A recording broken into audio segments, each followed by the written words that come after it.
Hey everybody, welcome to the POS Podcast. Today, birthday is Labor Day. That's why I had Homestar Runner in the thumbnail for the notice. We're laboring for you. Today. Yeah. We're still working. Oh shit, my camera. Yeah, Hero can't make it tonight. He has family stuff. So Viva's here. Hello. Yeah. Viva, no joke. I've been thinking about you lately. I'm like, I hope Viva's doing well. We haven't seen her in a while, so I'm glad to see you. I hope you're doing all right. Well, I'm happy that you're happy to see me. I've been doing work. I won't divulge into what work I'm doing because I don't want to distract, but I very much do want to talk about it. But this isn't my show. And don't you ever fucking forget that it's not your show. Get back in fucking lock. What you working on? I'm working on. Okay, so the Lemon Demon album, Dinosaur Orchestra. It is an hour-long album. It is my favorite Lemon Demon album, and Lemon Demon is my favorite musical artist. I know you're talking about Lemon Demon. Matt loves them and loves that one person does the animation for them too. I know you're talking about. Well, there's a couple of people who do Lemon Demon animations, me included. But anyway, so I'm doing a project which is essentially I want to animate the entirety of the Dinosaur Orchestra album in time for its re-release physically. The album after it just got a re-release, View Monster, and so Dinosaur Orchestra is next, and I want this done in time for that, and it's gonna be cool. I've done a lot of it, and I was just talking to some of the people here right before the stream started that I'm currently working on the Ultimate Showdown of Ultimate Destiny, which is a song on the Dinosaur Orchestra album. And what I'm doing for that one is I'm taking the classic 2005 Flash animation and prettying it up and like mutilating it into as if it was made today. But it's like all the same like graphics and everything. Nice. Anyway, so that's what I've been doing. Cool. This remaster of a Flash cartoon. This not is just not. This not is not. Yeah. is not. Well, that Winnie the Pooh. Yeah, I was thinking. Yeah. From Winnie the Pooh 2011. Can you not? I can. Jax, what about you? What you been doing? Working on this damn video for Ninja Turtle and this damn Goku workout video. Both very tiring, but it's. Yeah, are you getting like up at like 4 a.m. for the Goku thing? Yeah, I am still because I got to film in the morning because Goku gets up at 4 every morning to train. So yeah, that was tiring. So that's good. And then every time when I finish, I do my Ninja Turtle video thing, which is, I think the hardest part is just Viacom is a dick. So I just I tried to find clips of like all stuff Ninja Turtles was like, what can I use that they won't go like, oh no, fuck you. So it's just like that's just been the toughest. You know what's right funny? now. Even in particular, it seems that Viacom, like when it comes to Invader Zim in particular, Right. and then TMNT, Viacom's like, no. Yeah. Like, no. Not even like able to dip your toe in the water to see if it's fair use. It's like your toe gets chopped off. Like, Exactly. fuck. Like that, man, they really don't want me to put this thing. Exactly. So I like in some parts I'm just like, yeah, you know what? Should I just use like that freaking I'll just stagnant image, zoom in, stagnant image, zoom in or some bullshit. So it's just that's just been the most like, proud thing. But yeah, the script for it's all done. It's a long video, very long. I went Tommy ham on that shit. So that's gonna be good. And I can't wait for it to be done. It's just I just want it to be not taken down whatever as soon as I upload it. So. That's the worst feeling. Mm-hmm. It's like someone compared it to like imagine working an 8 to 5 job from Monday to Friday, and your boss walks in and just rips your paycheck out of your hands and says, "Sorry, you broke the rules," and walked away. Yeah. And it's not even like attack them. That's the worst. It sucks. It's a crapshoot. I'm actually like, they're like, okay, the VeggieTales video, it's safe. It's been safe. Hopefully that'll be the case forever. Well, you talked to the guy who made the thing, right? So shouldn't it be safe regardless? He doesn't own it. Really? He doesn't own it like that? Nope. Oh, wow. He lost it in court. It belongs to Universal NBC and Comcast. And I'm like, oh, it's NBC. But so far we've gotten through it. And fingers crossed. That is such a weird job of being a YouTuber where, again, you could do your work for like work really hard, and it's like swipe, no thank you, you ain't getting it. Yeah, exactly. Now, like it does get claimed. You just like file your counterclaim. You're just like, what would Jesus do?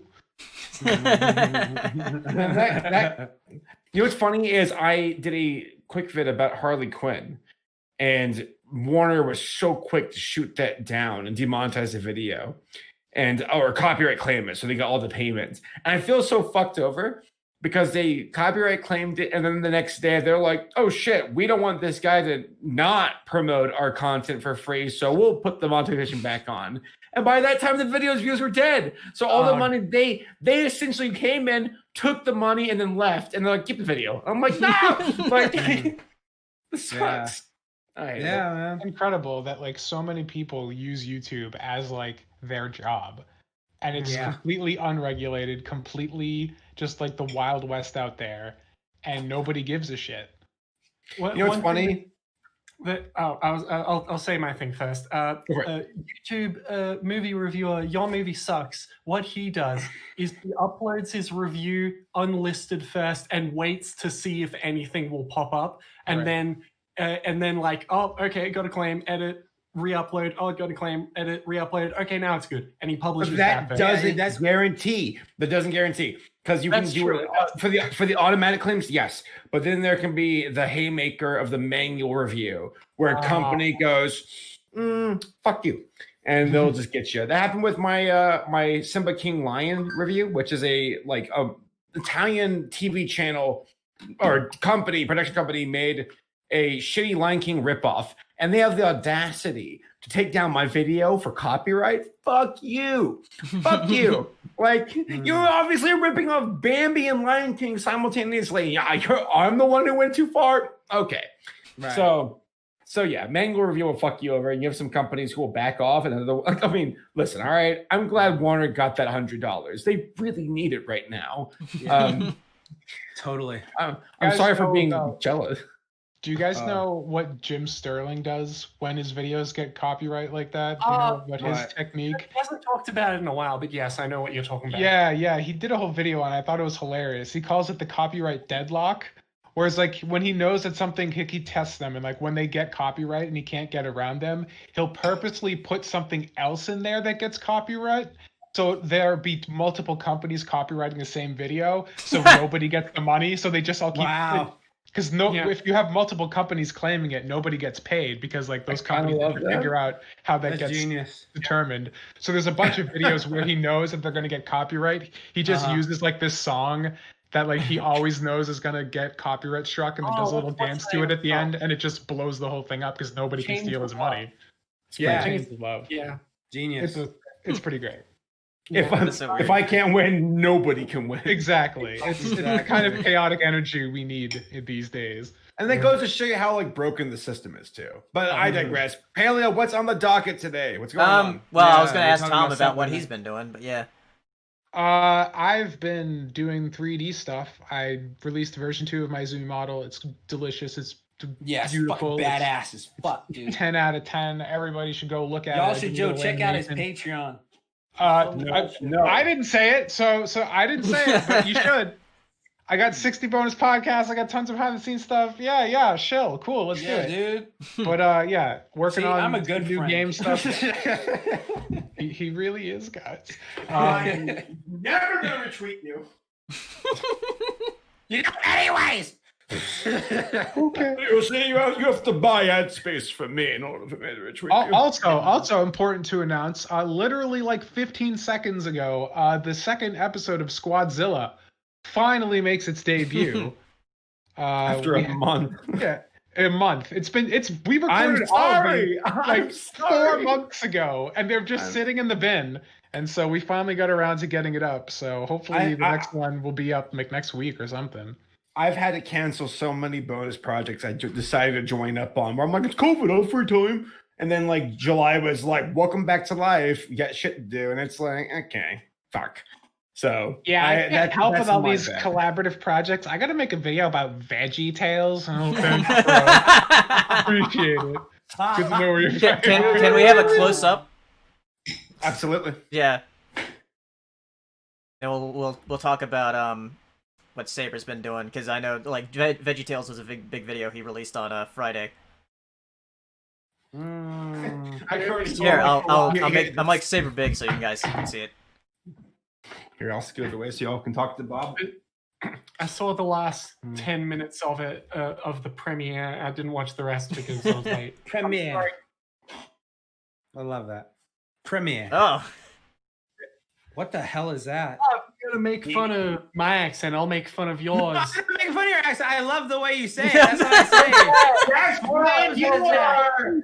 I appreciate You know what? I am sick and tired of people like Jax Blay talking shit about our friends from down under. And I think he should cancel the boy. Do you see what he says about ladies? He says, you're only good for your tits. Your tits, and that's it. Shame on you, Jax Blay. Shame on you. Are you only going at the black person in this call? The only black person. Canceled. Cancel him. What are you talking about? I'm a fucking vegetable. Vegetable can't be racist, all right? Yeah. You stupid shit. All right, I will see you in the Shit ground. is brown, sir. What are you trying to imply? Shit. I see what you're doing. Cancel Saber Spark. Cancel Saber. Saber Spark's not here anymore. It's just Bob. yeah. Bob the tomato. Saber, get your boy. You want to go, bro? Where's the You fucking jerk, all right? I will see you in the ground fucking dead, you dumb shit, all right? You hide behind that screen like a coward who Goku moves, I will fucking end you, all right, bitch? All right, yeah, really? Yeah, come over. I have the Ninja Turtles. I'll make some pizza. Sounds like how the Lord Bitch, you're allergic to me! I'll kill you! You fucking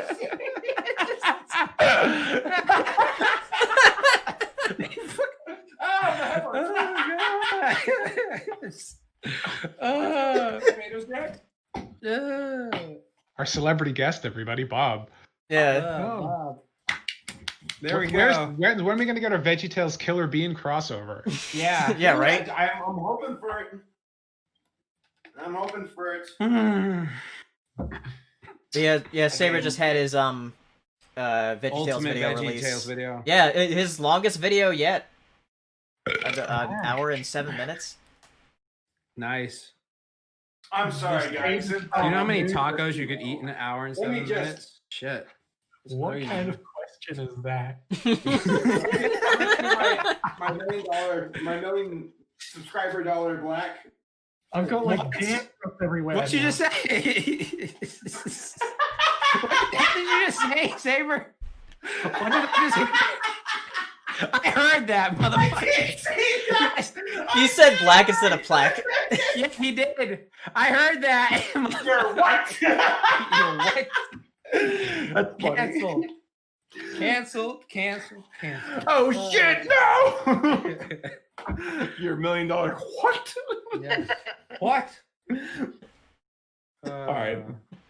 Oh, okay. Yeah, but yeah, What have you been up to, Paleo? that's what Saber's been up to. Oh, not much. Working on videos. I'm about to go to Saber's to actually look over after Lammy again. Oh, nice. Paleo is Lammy's godfather at this point. Yeah. Nice. And actually, I've been trying to draw again. Because I drew a few things. Yeah, dude. Your freaking dolphin look badass. Thanks. I mean, drawing's not fun if it doesn't feel like you're making something good. But once you cross that threshold, suddenly drawing is fun. Yeah, dude. Can you get really good at drawing so I can commission some stuff that me and you both have in common, please? I'll promote you through exposure. You have the money to pay the fuck out of me, so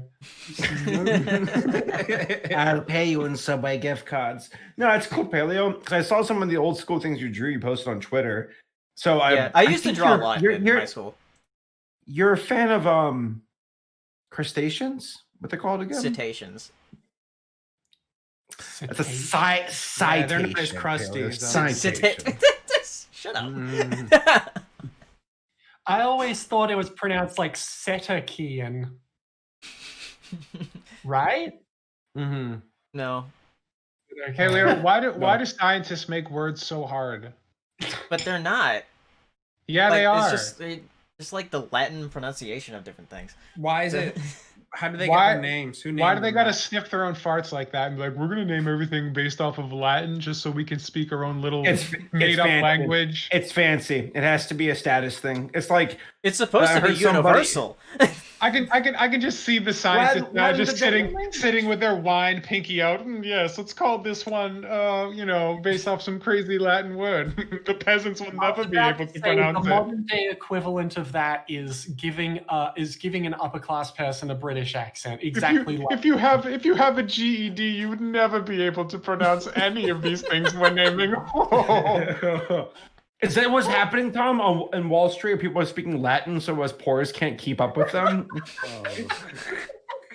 like the more money you have, the more Latin you start. They don't even need to do that anymore. They just have to speak proper English. Like, 'cause society's decayed to that degree. They're just speaking I complete learned- sentences and we don't understand.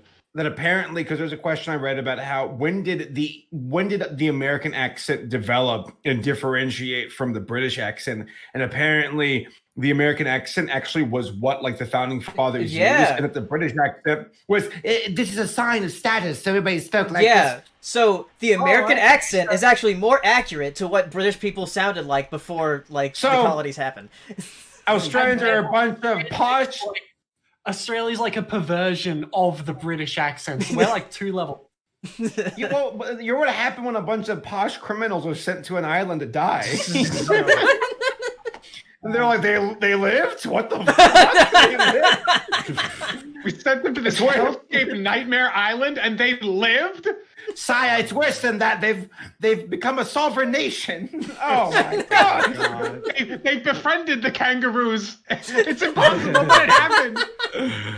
Oh god. Didn't you guys You can't like kill everything because we don't have guns over here. So instead we befriend everything and now we just have spider roommates. That's just how it works. I couldn't do it, man. I can't do it. Spiders freak me out. I like jumping spiders, but the ones that are like the trapdoor spiders. Remember that one when I was over at your house and we were trying to get the spider out of the house, and then you like flipped it out the door, and then it came like running back in. It was a horror movie. There was a massive wolf spider at my door, and I don't like killing things if I can avoid it, unless it's like something really fucking with it. I have no pity for flies. When I see a fly, I'm like, you dead. But for like even ants, I'm like, yeah, get outside. But there's a wolf spider that was at the door, and I took a paper and I started flinging it out, and it like threw it out on the front door, and then I turned around like 180. It's like, and like ran back into the door. I'm like, close the door, Paleo, close the door. That's not the strategy though. You get a jar. You like designate a jar as the one that you hold the bugs in. It's like, all right, get out of here. Thunk. Paper under it. Yeah. You bring it out. You've done this before quite a few times, haven't you? I've lived with it, and I do it many times every single day. In fact, I have to do it right now. No. Really? Okay, yeah.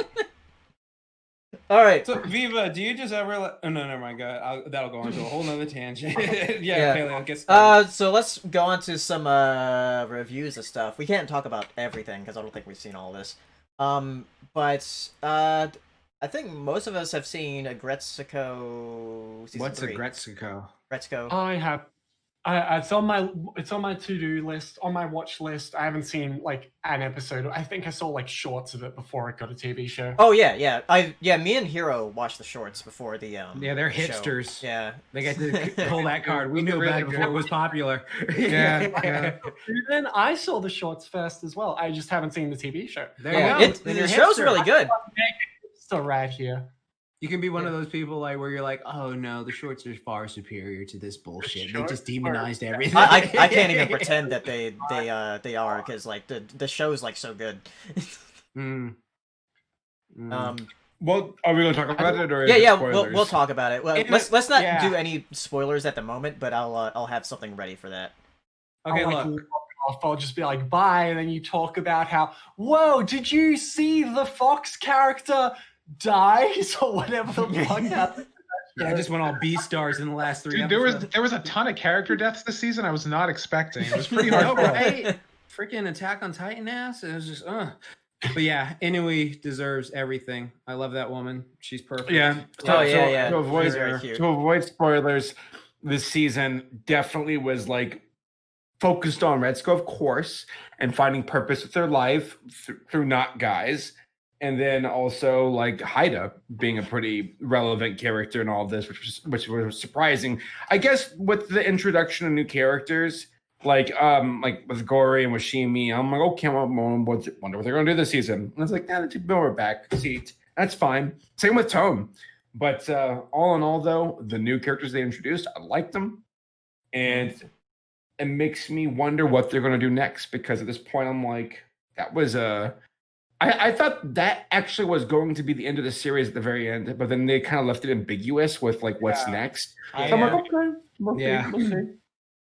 I mean, that's what I was saying to in the chat, like when we finished watching the season, was that I think one of my biggest issue with the show is that because like Sanrio is Sanrio and like to them Retsuko's a product, like this show's almost like written too good for its own good. Like, because they have to like reset Retsuko back to a disgruntled office worker at the end of every season because like her being a so relatable character is how they sell keychains and knickknacks of her. So if they like push her and give her an arc that sticks and she has like legitimate character progression, she's no longer that relatable character that they market her as, and that's how they make all their money. So the show having this like really good story and like good character like examinations and stuff almost like works against it, because there's no way they're going to be able to let anything really stick. It seems like every season it just goes back to where it started. Essentially, it's like examining a subject, but like Retsuko and Haida and everybody always end up back where they started because they have to be in the same place. Well, I do wonder how long the show's going to run on for, because you can only do this so many times until people get bored or it gets old. So, like, for next season, I'm like, you all need to do some bold strokes here, because at this point, like, if it resets, I'm like, okay, this is getting repetitive. Like, it's rule of 3. So are they going to break the rule of 3 now and try something different next season? Maybe. But, like, we've gotten past season 1 with the office Retsuko. We got past season 2 with the glamorous life Retsuko, as far as, like, finding a significant other and placing all of your meaning in life in that person. And also, like, I guess the idea of, like, to go from the, like, I guess, status quo life of being an accountant to, like, being the girlfriend of a big tech CEO. So, I don't know. I felt like there was a bit of a... Again, I'm trying to avoid spoilers here. I'm gonna pull back. We can go into them now. But one thing before I want to go into spoilers is Nathaniel Foga mentioned in the chat that one of the characters in the English dub is voiced by ProZD, which is the leopard character. Which that's pretty cool. Started on Vine, and now look where he is. That's so crazy. Yeah, I guess we'll go into spoilers a little bit. Oops, I put that over everything. Will I want to like deafen myself? Or deafen yourself just in case. Because the show's a great show, and you don't want to miss out. Like all like message chat. Yeah, I'll tag you. Yeah. Okay. There we go. Yeah. Fuck that other guy. I thought it was that crazy motherfucker. I went back and rewatched the season again. I thought it was so interesting that he appeared like in episode 3. Like you see him episode 3 without his mask on and all that stuff, just like hanging in the background at the concert. And then like later on you see it's like the exact same person. I was just like, that's crazy. And then also like the whole thing of just like how they got like Tom, you probably know, what's that anime movie with the idol that was like really dark? It was like a horror movie. You know what I'm talking about? Like Blue something. Perfect Blue. Yeah. That thing. Like where that's how it got at the end. Oh, like, that's a good comparison. Yeah, it got like Perfect Blue at the end. And so like it was just I thought that was like really an interesting way that they were going about with the season. Because again, it's just like, okay, I know that the show's like has cussing and stuff like that, but it's just like that was surprisingly dark and like, oh, okay, yeah, this person's a stalker. Oh, this person is going to try and kill this person because this is how they feel. The fact that like they bought all these tickets just to curse him out for 5 minutes straight and then she couldn't do anything. I thought that was just like, first off, if that ever happened, I would slap the shit out you. Ever try that in my life? Okay. Fucking ridiculous. All right, like if some person at a con ever tries some bullshit like that. But like, yeah, I thought that was interesting. I love that Tadano came back and then him and Haida were boys. Like that was so great. People are like shipping them now. Haida and Tadano. Really? That like from the beginning. Like I remember seeing people shipping them like last season. I'm just like, all right. Haida really needs to prove himself to me at this point. I think I'm not a big fan of the. Why is he such a simp? Yeah, you said it. I mean, for lack of a better term at the moment, like, yeah, he's a simp. Well, did you see that thing that Ben said on Twitter about that whole thing of like, because he was like, I don't elaborate. Okay, so basically what happened was he was saying like, yeah, like because someone made a point of just like, okay, let's say you've been crushed. Yeah, because I agree like wholeheartedly on the whole sim thing. It's just like, dude, like you have a girl who's beautiful, who's interested in you and is really wanting this D right now, and you're just like pushing her away. But then it's just like if you've like had deep feelings for someone for like 5 years, and then like it's just like, okay, well, I guess it's not over. But then like the feelings are just freshly like fading, and then like you're like, oh, this new thing is going away, and then you see a chance, like mentally you go like, oh crap, I can go back to this even though you shouldn't. You just, it's a feeling, it's emotional feeling. Like we've all had that feeling, which is like, oh fuck, I know this isn't good for me, but this is what I feel like. And it's just like makes you do stupid things just because you can't help it. It's just the way you physically act. And then like it's just like Inui deserves so much better than being a silver medal to someone who's just like, oh yeah, like I genuinely like you for you, but you're treating me like I'm second best. Like you're treating me like a second best, like instead of that. And then that's just I thought like there was a whole like thread on that on Twitter. I was like reading through it. I mean, that's kind of what I think too. I think that like it's easy to look at Haida and be like, you're a fucking idiot. Like what are you doing? Like you had Inui, she's great, and you're focusing on Retsuko, this girl that doesn't like you. But the whole thing is that like you don't control those emotions. You don't. Right? And it's just like I think the thing that makes it very important, like the distinction between Haida and like someone who's just a simp, is that like Haida knows he's fucking himself over. Like the reason it was so difficult to make that choice for him is because like he knew that this girl was good for him. He knew that she liked him and he like liked her back. But you don't control those emotions. And like he just had feelings for Retsuko, and he always has, because she's right there in his life all the time. And he was finally starting to like distance himself from that, be like, all right, you know, she really doesn't think of me that way. We're not even really friends. You know, she doesn't think of me as a friend. We're just coworkers. I'm going to try and like put that aside despite my best efforts. And then she drops back into his life again and says straight up, you're my friend. And like, you don't control that. You don't control how you respond to those things. And like, it felt like he knew and was completely aware that it was a bad thing, that he shouldn't be doing this. But like it was it's just you don't control how you feel. Like if you could just turn that off, you would have turned that off like years ago. He's been doing it for 5 years. Why torture yourself for that long if you can just flip a switch? But he can't. And like it's real. Like that happens to people. Like that's something that can several times. You know? So it's just like, I don't know. I guess I sympathize. To a you degree. Sympathize. Yes, I do. I hashtag sympathize with Haida. All right? I do. Spell with an I, not an Y. Exactly. Hashtag sympathize. I'm coining it now. It's real. It's happening. Sympathize in the chat. Yeah, please. So the idea of like Haida going in the direction that he did, I do think like, yeah, it's a conflict for him. Do you go with the person who's reciprocating emotions, or do you wait until Retsuko might come around? Do you want to keep chasing that after years? And you know what? He took a shot at the end. He did. He took a shot. If he went for Inui, like he'd still have these feelings he's trying to deal with. Like they wouldn't go away. He still works with Retsuko every day. And so like it would just be more of that like tepid, like doing his best to put those aside, and like their relationship would have suffered for it. So like I think he made the right decision, but he also knew that it was like he's not in a good place. Like it's not a good thing to do. It's like it sucked, but that was just the way it was. And it's frustrating narratively, right? Because like as someone on the outside looking in, it's like, come on, you fucking idiot, you know? Yeah. But like putting yourself in that position, it's like it's understandable if unfortunate, and it's definitely unfortunate because feelings like that are the worst. She deserves anyway. If I say her name, Yeah, anyway. I'm glad he didn't drag her down with him, and I'm glad she was understanding. And now at this point, now it's like, okay, let's see what happens next. Because like I think Retsuko had some good points where she's like, "You're not here to save me. What makes you think you know me? You've been on the sideline, like being this weird, like kind of knight in shining armor when you don't even know me." And I'm like, that's some extra layers to it. It's not as simple. I'm glad it wasn't just Haida being like, "I love you," and her being like, "Ugh." Like Retsuko's more complicated than that.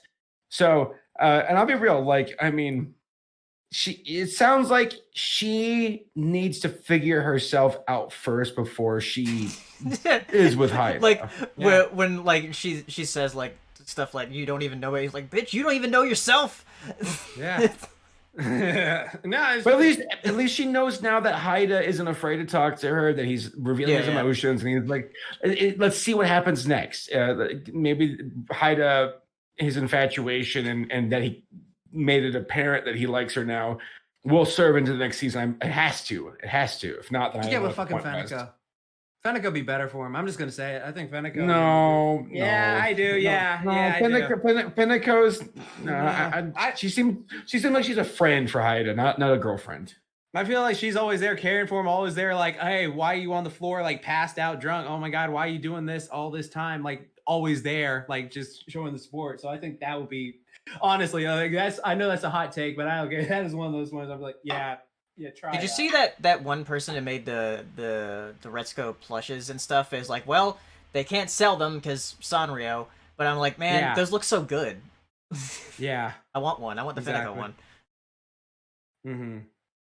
All right, let's go out of spoilers here. Then we'll start talking about other stuff. All right, I'll tag Viva. So yeah, tag Viva. All right, done with spoilers. So for anybody who's who muted, you can unmute now. So I mean, that's why I have the graphic there. Am I Yeah. Okay. You're good. Now I guess we'll talk about this a little bit. Because I think only me and Jax watched it. Was the Phineas and Ferb movie. Candace Against the Universe.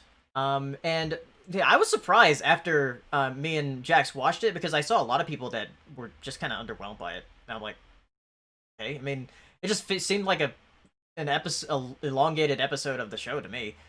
Yeah, it just seemed like a long episode of the show, so I don't know what people are talking about. Like, were they underwhelmed just because it was a long episode of the show instead of it didn't feel theatrical? They're like, it's stupid because like the show, like again, like Phineas and Ferb is a pretty damn good show. Like if you watch a couple episodes, like, oh yeah, this is funny, this is smart, this is well written, and like through the whole movie, it was just like, yeah, this is funny, well written, a lot of jokes are hitting, songs are good like usual, and it's just like. Yeah, like it just felt like an extended version of the show. Like, and there were like a lot of like meta jokes that I thought were hilarious. Like the one where they're like staring at the castle and like there's like that ominous like thing. It's like every time we stare at it, this ominous music just plays. Like no, like look here, look to the right, look at it. See, do you hear that? Am I the only one here? I mean, it just sounds like an echo to me. And it's just like, that was funny. That was like really good. Yeah, there's a lot of good jokes like that in the movie. Yeah, I guess like comparatively to the other Phineas and Ferb movies, which I did not see because I've only like I watched Phineas and Ferb on and off like as a early adult, like in my early 20s. It wasn't anything I was just like, oh, I'm gonna watch it. It was just like, oh, that's on. I'll check that out. Oh yeah, I'll watch it. And it's this is pretty good. And then that's what I always thought of it. It was just a pretty good show. Maybe I've been watching through it a bit, but I haven't seen like every episode. Yeah, like the last thing I remember is like they were all grown up, and then I was like, oh, I thought that was the final episode. But then like this came out, I was like, oh, okay. So yeah, that was a good movie. Yeah, I enjoyed it for what it was. So nothing bad. It's like if you enjoy Phineas and Ferb, you should like the movie. Like that's how I think of it. Yeah. We can talk about. Did any of you watch Bill and Ted Face the Music, the new Bill and Ted movie? I want to see it online? Where do you watch? Because I think it's like some weird streaming service I don't have or something.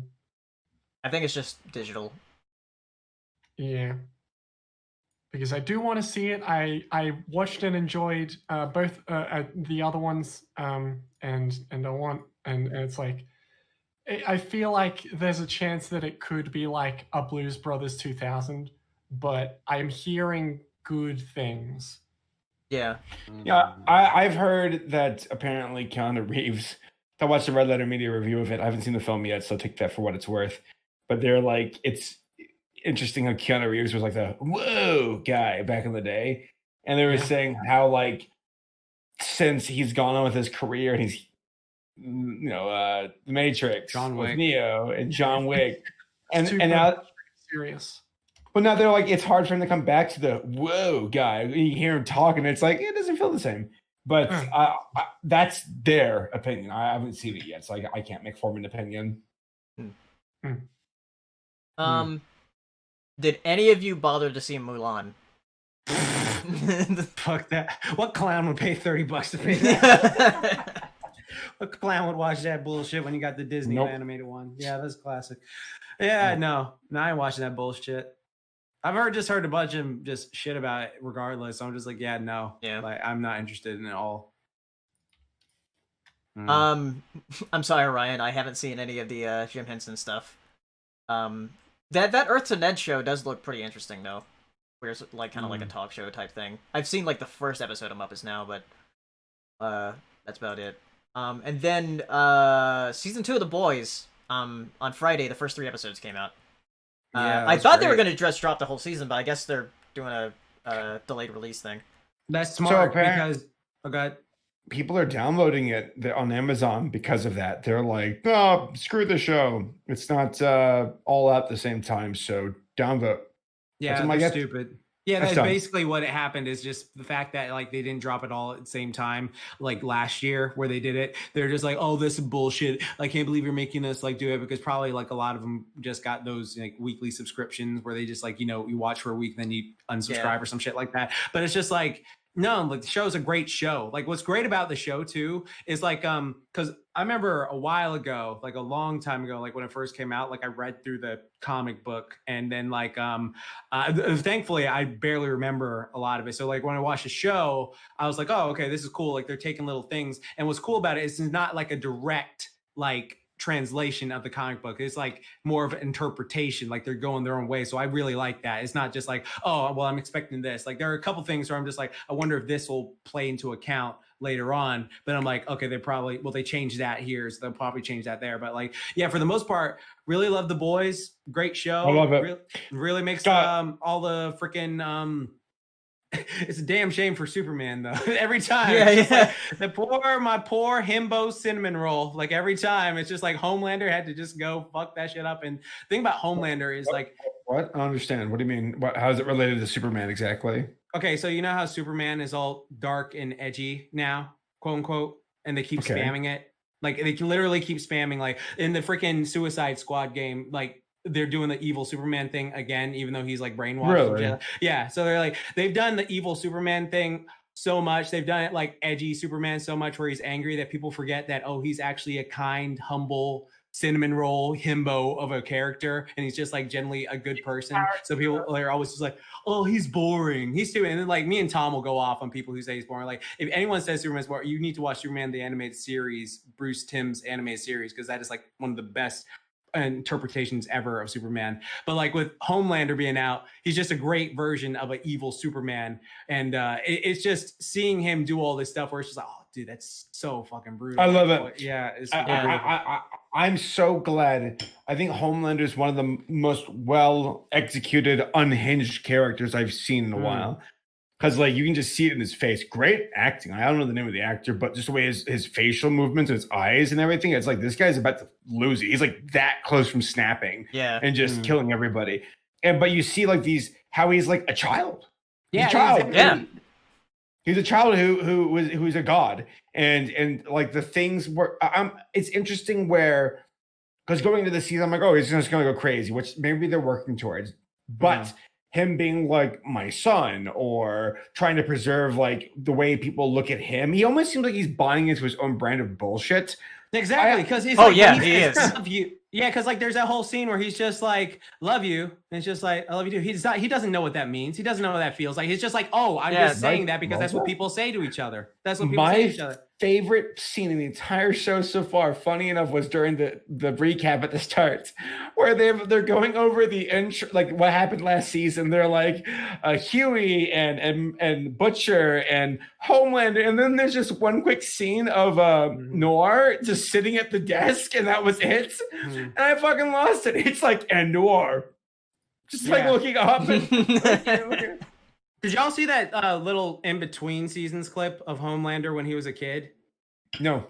Okay, yeah, it's not like anything for this season. It was a deleted scene from the first season. You can just look it up online, but it's just like basically going to Homelander's childhood, and you see like, oh, well, that's kind of fucked up how they raised him and stuff like that, and then like how the people grew with him, and it's just like, it's so fascinating. It's just one of those things where you just look at it and just go, okay, so this is what would happen if you raise someone in a fucked up environment, and like without love, without care, in a proper way, just to raise them to be this ultimate thing. And it's just like they get a god complex and all this stuff, and it's just like very childish, and they have a milk fetish and all this other shit. And it's just like it's just there's so much going on with Homelander that I'm just like, oh man, that is just.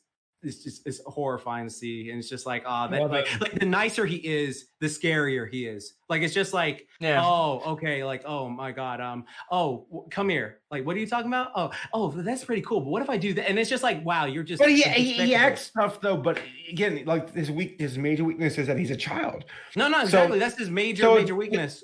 To see the CEO kind of body him and then see the Homelander kind of body him back, where it's like, well, you know, I'm the CEO. I know you won't do that because you won't fucking dare. And then seeing Homelander kind of go rogue. Not rogue, but being like, well, we're God. So what are you going to do about it?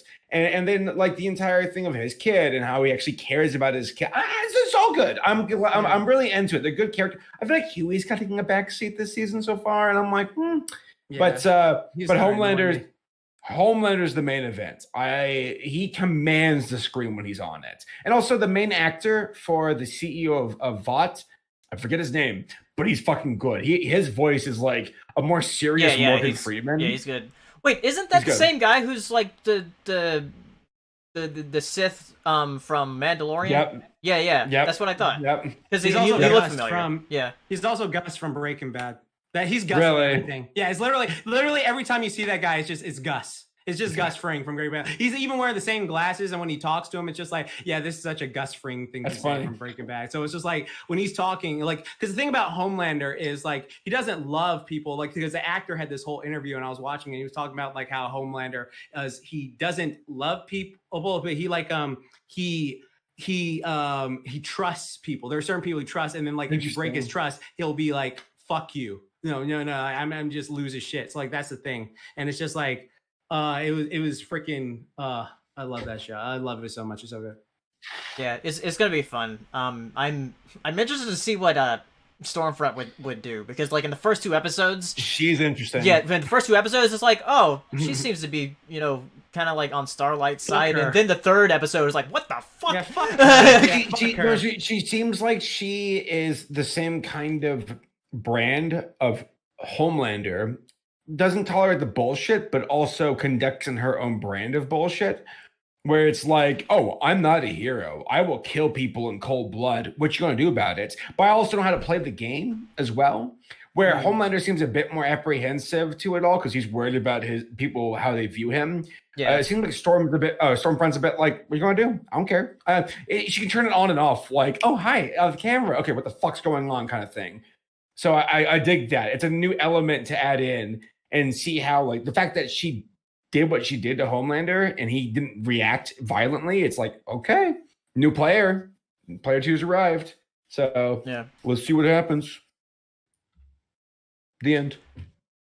All right. Let's move on to some other things here. Let's go ahead and talk about this. So Chadwick Boseman. Sad. Passed away because of cancer. Yeah. Which he had actually been going through treatment like since 2016, I think. Yeah. Was that when he was diagnosed? Yeah, that was when he was diagnosed. And he didn't tell literally anyone, just like his close friends and family members knew. And like he actually thought he was going to beat it, but then like it was a week prior that he was like, okay, I'm not going to beat this. And then he sadly passed on. So that was What like kind of even more cancer? heartbreaking. Colon cancer. Yeah, That's colon one cancer. of the colon cancer, pancreatic cancer. There are a few cancers that are considered like bad. That sucks. Nah, fuck. Yeah, He seemed like he was a genuinely good actor and a good person. Yeah, and while going through treatment, he filmed 9 different movies. Yeah, so and it's like a shame because like there was some actors, they were talking on set about him in the past when he was doing stuff where he was talking about how like he had like all these helpers with him and stuff like that, and some of the actors are saying like, oh, did he let like the Black Panther fame go to his head? And it was just like, no, these people were actually helping him through it. And like there are people like he did a live stream earlier this year talking about help this I forget what it was exactly but it was like help this organization out or something like that, and he looked really skinny, and I thought he was losing weight for his role, like he was method acting like freaking Christian Bale or something like that. And what happened, like when he saw all these people saw it, and like, oh dude, why you look so skinny, why the heck are you that? And then all people started doing all these fucking memes. They're like, oh man, like, oh, quarantine's been hard on Chadwick, oh, quarantine this one, and then like they took all these like things, making him look like a freaking crackhead and stuff like that, and it's just like he was fighting for his life, and that's why he removed the video. And so like all these people were like making memes, and it's just like even more a shame because it was just like he was going through all this stuff and he had to be so strong. And like that's what always bothered me about it. Like that's what like made me tear up about it the first time, was because like he was going through all this crap and he never said anything about it. He was just doing his best just to like strive on through to like be a hero, and he was helping all these people out. He would go visit all these cancer patients himself and be like, hey, you're gonna get through this and stuff like that. And then like him giving his own talks about it, and then he just went through all this stuff that was just incredibly painful. Then he like went away in himself, and so it's just like, yeah, damn man, you have nothing but respect for me, like nothing but respect. And it's just really sad and heartbreaking. Yeah, that one interview that he did where he was talking about the terminally ill children that had cancer. Like that's hard to watch because like you because he kind of starts crying in that interview, and then like knowing the context now, that's really hard to watch. Yeah, exactly, it's really hard to watch. So I hope best luck to his family. Yeah. I want to get some water real fast. Be right back. All right.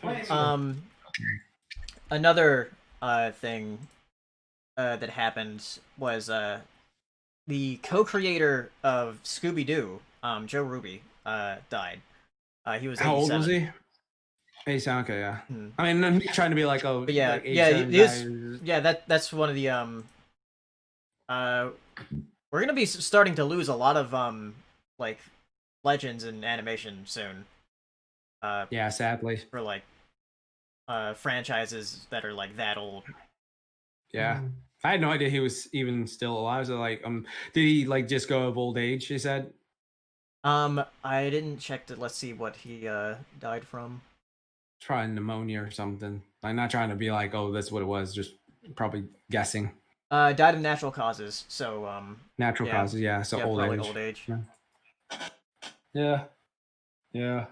When you get like past like 85, it's just like, okay, I mean, like it's damn shame still, but it's just like, you know, like in the 80s, it's just, yeah, it's gonna happen eventually. So I'm glad he had a long life and got to see his like product like become super successful. So that's good.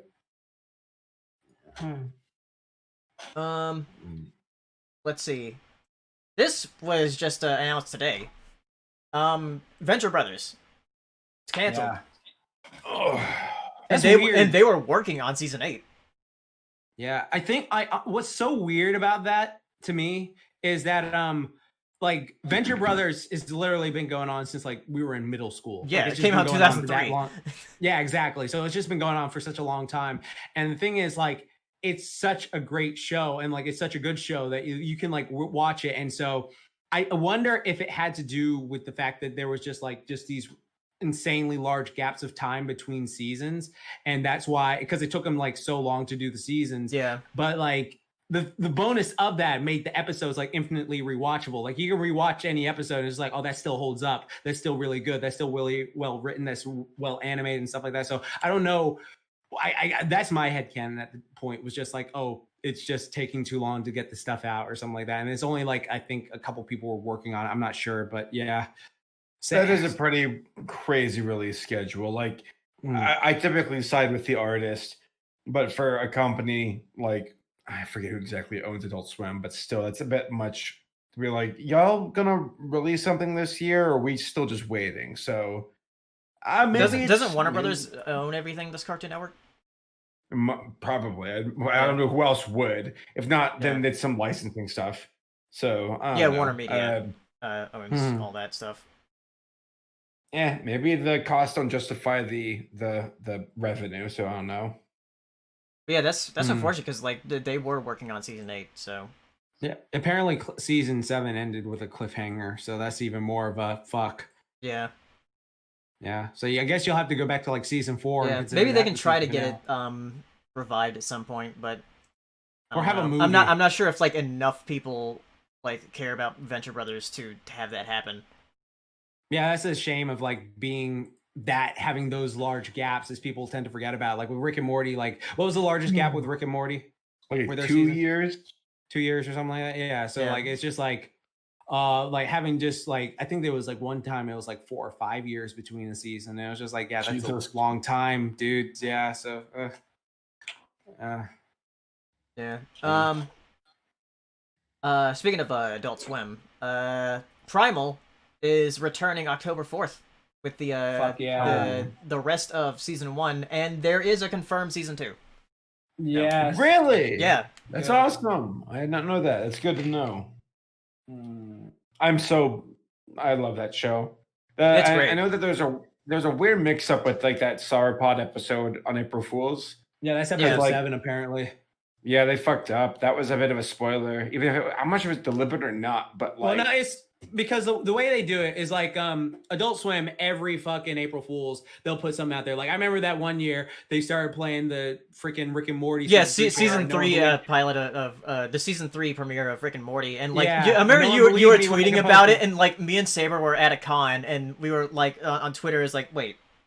What? Yeah, I was saying the truth. And I was just like, yeah, fucking like the one time, like the reason Toonami's even back was because like one day they were just like, you know what, fuck it, let's just show Toonami. They're like, oh, that was good, so let's just bring Tommy back. So I think like the reason they showed that specific episode was because it's just like, okay, people are expecting like our usual troll, but it's just like, oh, it's Primal, and it's just like, oh, okay, why are they showing this one? And it's just like, oh, it's a episode where is this from season 2? Is this a unique episode? Because like no spoilers for episode 5, like there's characters where it's just like, oh, I thought you got okay. And so it's just like very interesting how they did that. So to me, I never like minded it because it's just like, okay, well, that is a spoiler, but it's just like, okay, well, Adult Swim's gonna be a troll on fucking like April Fool's Day. So it's just like I'm not surprised. I'm just happy that Primal's coming back. So yeah, that's gonna be good. I'm excited for it. Yeah. I remember watching like an episode of that and liking it and wanting to see more, but then not because it's like streaming services. I don't watch TV shows. Yeah. Something else returning. Mandalorian returning October 30th. Cool. Let's see. So, yeah, I added this in here. My Little Pony Generation 5 is going to start with a movie next year, and with a brand new cast of characters. Can you imagine watching My Little Pony? Man, what a fucking I know, right? I'm gonna watch that fucking movie. Jesus. I'm gonna avoid that shit like the plague. Once that pony life is over, I'm free. So, yeah, brand new cast of characters. It's not going to be the main 6. It's going to be completely new ponies. So, where does it say this? Is this on the poster? I want to read this. Yeah, it's on the document here. From all right, I'm gonna read it. Okay. Yeah, brand new cast of characters. Have fun with that. I ain't watching that shit. Okay, have fun with it. But what if it's good? I'm not watching it. I'm not getting stuck another 10 years with you. Okay. I am curious. It's like I don't expect I'll be making another like 5 years of pony videos, but it's like I am still interested enough to like see the direction it goes, if only because I was invested for so long that it feels wrong. And I'm curious to see if like Hasbro knows what to do now. That's a good question. They don't. I am curious. Yeah. Tom, we can be like the older Digidestined, and they could be like Davis and Kari and other ones. Like, just like, yeah, look at these G5 bronies, and we're like the. I'm almost imagining like, what if it comes out and the first episode is like really, really good, and everybody's like scrambling, like, no, we need to be here on the ground floor. I'm gonna be the new wooden toaster. Like, Oh, the new wooden toaster. I mean, there's a non-zero chance. There's a non-zero chance that could happen, but not very likely. Instead of the living tombstone, you'll have the dead coffin.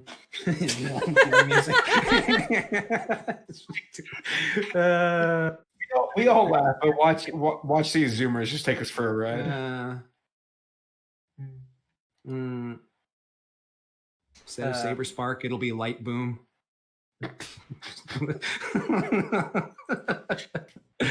Oh god. Tommy Oliver, Jason. Jason for power. Oh god. Viva Reverie would be Power Sleep. Power Sleep. Yeah. Let's see. So the Batman, we talked about that last time with the DC fan stuff, but it's halted production because Robert Pattinson tested positive for coronavirus. If The Rock can get coronavirus, then anyone can get coronavirus. That's how I see it. Why you spill your beans? Like it's like it feels like, I mean, maybe it's because I live in Australia and it's a completely different situation here, but it feels so weird to hear people still getting the coronavirus. It's like it's like surely everybody could have sat down and just said like, okay, we can spend a couple of weeks not getting coronavirus. Oh, that's cute. Yeah, people don't like being told what to do, especially Americans. My freedom! No. Half of Americans. Yeah. Oh, yeah, you're right. I saw there was a video by All Gas No Brakes, which is a guy. Oh yeah, I know what you're talking about. Yeah. He goes over to protests or whatever with a microphone and just records people being absolutely nuts, and it's like I'm like, Sturgis. Surely these people don't exist. And then you watch one of those videos and you're like, oh my god, They exist. I've heard of Sturgis before. It's a big old like Harvey? Well, Harley Davidson bike festival. And you're right. Like you think like I would hate to go anywhere near there. But, well, it's a bit of a scalpel, like for all gas no brakes, where it's like, let me go into the heartland of it all and see what's happening. And you see some pretty ignorant people, and that's my favorite thing is how like more often than not, if you're playing all gas no brakes bingo, the middle spot should be beatboxing, random beatboxing. My God, that happens. Let's see. Ooh, I want to see what Jax thinks about this. The Blumhouse is apparently doing a reboot of The Thing again. Really? Yeah. I guess so. With the John Carpenter involved this time. So is it a remake or a sequel reboot? Because they do that a lot. It says reboot. Okay, because like in 2011 they did the Thing with that was just a prequel movie to the original Thing, and it was just all this terrible CGI bullshit. But like if John Carpenter's back in it, and I think that would be freaking dope because he did a great job with the Halloween movie that came out. Yeah, it says Carpenter declined to reveal whether the project would be a prequel, sequel, or remake. So we don't know what it's going to be yet.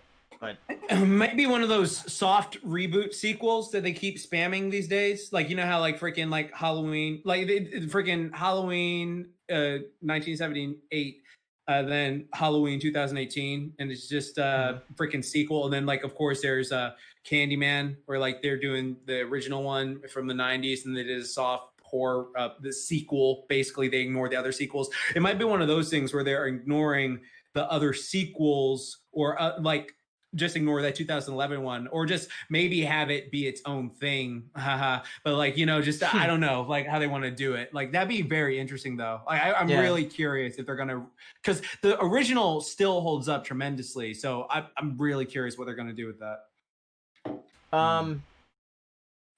Keeping on the horror train, there's going to be a live action Resident Evil series coming to Netflix. Though it's not exactly what you would think. Right. Yeah, let me see if I can see the description here, because like when I thought live action Resident Evil series, like, oh yeah, they could do that pretty well, but then I read the description of it, I was like, that doesn't sound good at all. Let's see. Is Nemesis going to be in Okay, it? yeah, it says the story of the series will unfold across 2 timelines. In the first timeline, 14-year-old sisters Jade and Billy Wesker, so Weskers, are moved to the new Raccoon City. So, like, it's like a future... I don't know. A manufactured corporate town forced them on them right as adolescents in full swing. But more time they spend there, they become to realize the town is more than it seems, and their father may be concealing dark secrets. Yeah, Wesker, you think so? Yeah. Secrets that could destroy the world. In the second timeline, so there's like 2 timelines. Like, what the fuck? Well, over a decade in the future, there are less than 15 million people left on Earth, and more than 6 billion monsters, people and animals infected with the T-virus. Jade, now 30, struggles to survive in this new world, while secrets from her past about her sister, father, and herself continue to haunt her. Yeah, so that's odd. That is stupid. Yeah. That sounds horrible. I hate it. Yeah, like, there we go. All you have to do is just make a show about them exploring the mansion for like the first season, and then the second one be the city. Like that's all you have to do. Like for a live action series. Yeah, that's pretty much it. So Simple. Resident Evil 8 looks pretty cool, guys, right? It does! Resident Evil 8 does look cool. That's what I think about this show. Resident Evil 8 looks pretty dope. Yeah. Fucking stupid. Always trying to change shit. I guess Netflix is trying to get onto the horror game franchises, because like, Castlevania did well. And there's a trailer for Dragon's Dogma, we didn't really talk about, but out of all the franchises, Dragon's Dogma, really? Okay. It looks like a 3D type Castlevania as far as like the style of it. For the show itself, not the games. But yeah, this premise sounds kind of weird for Resident Evil. For sure. Though weird things do happen in Resident Evil, so I'll see what it's like. Will Chris Redfield punch a boulder? Yes or yes? He has to. I don't know. Chris Redfield might be dead in this timeline. They can bring him back. He's Resident Evil. They bring people back all the time. So yeah, there you go. We're gonna follow the Wesker kids. Yeah. Dude, I love those guys. They're my favorite characters in Resident Evil. Can I have a very mini weird tangent? Go ahead. Sure. I haven't played a single Resident Evil game, but I have played Ultimate Marvel vs. Capcom 3, which features Wesker and Chris as fighters. And there was a very short period of time when I was like, I want to make a video called like Everybody Hates Wesker, and it's like but every character is Wesker, and the start of the video would be like, I've never played a Resident Evil game, and then I do a bad Wesker impression and play like 5 different characters all sitcoming around. Complete global saturation. Yeah, exactly. When I hear the like, oh, and the Wesker kids, I think back to like, oh my god, it's like my video idea that I didn't make. What a shame. I could have profiteered off it. Hindsight. Doing them for millions of dollars right now. Let's see. Also talk about Disney. Or talking about like horror and stuff. Apparently, Disney is making a new haunted mansion movie. Oh, good. Really? Eddie Murphy. Yeah. Is he back? Yeah. I remember the Nostalgia Critic review of that. It wasn't a bad, good film. It was. Yeah, I remember watching the trailer and I was like, "Oh, Oh, I'm no. hearing the rumors about it. What? I just read like the writers in it. I was like, oh, from the writer of the recent Ghostbusters reboot. I was like, oh, okay. Oh no! Wait, are they Hey. talking about the new one or the 2016 one? Speaking I of don't know. Ghostbusters, when that We movie's need to supposed to ask The come new out? reboot or the old reboot? Yeah, Alright. which reboot? And when's Ectocooler coming back? I don't give a fuck about Ghost, but when's Ectocooler? That's all I want. Give me my fucking Ectocooler. I miss Ectocooler. And also the producer of Aladdin, the live action one. Oh. Oh. Well, how much do producers influence the? Well, I mean, not that I know any better. Who is that? Did someone just join? When do I mess up the format? No, you're fine. Oh my god. Hero. We were just talking about how Lion King 1.5 was the best movie ever. Yeah, that'll teach him. Damn. Was that like a pot? Was that like a comical pot shot against Lion King 1.5? Correct. I love Lion King 1.5. Wow. Okay, Viva. Are we serious? Is it tangent time? Lion King Yeah. 1.5 Go ahead. also known as Lion King 3. It was released as Lion King 3 over here. No such That- thing. I remember like really liking that one, and like Yeah, what- Viva. like I remember the songs. I remember the quick before the hyena. That's the good one. Yep. It's against what we sing. Mud and clay is That's here. the thing I like about that movie. Did you all see that porn video where it had like a What? Saber. No, it had Timon jerking off the hyena, being like, "Quick before the hyena comes." Oh, for fuck's sake. Don't laugh. Don't laugh. You're gonna encourage him. One of the things You're gonna encourage him. Say, you know what you're doing. right, the DVD had like a feature where it's like, look for the Mickey Mouse. Yes, it did have that. Yeah, it was like a cool thing where it's like you had to like spot them, and if it was there, then you would like hit enter on your thing, and it would count up your score or some shit. Not the movie though. So good. Oh my god, that DVD was so Yeah, fun. why would you want to do a fucking movie? I'm watching a movie.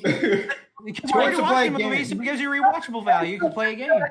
Positive experience with this movie. It was Yeah. like a cool thing, right? It was Tell him, Viva.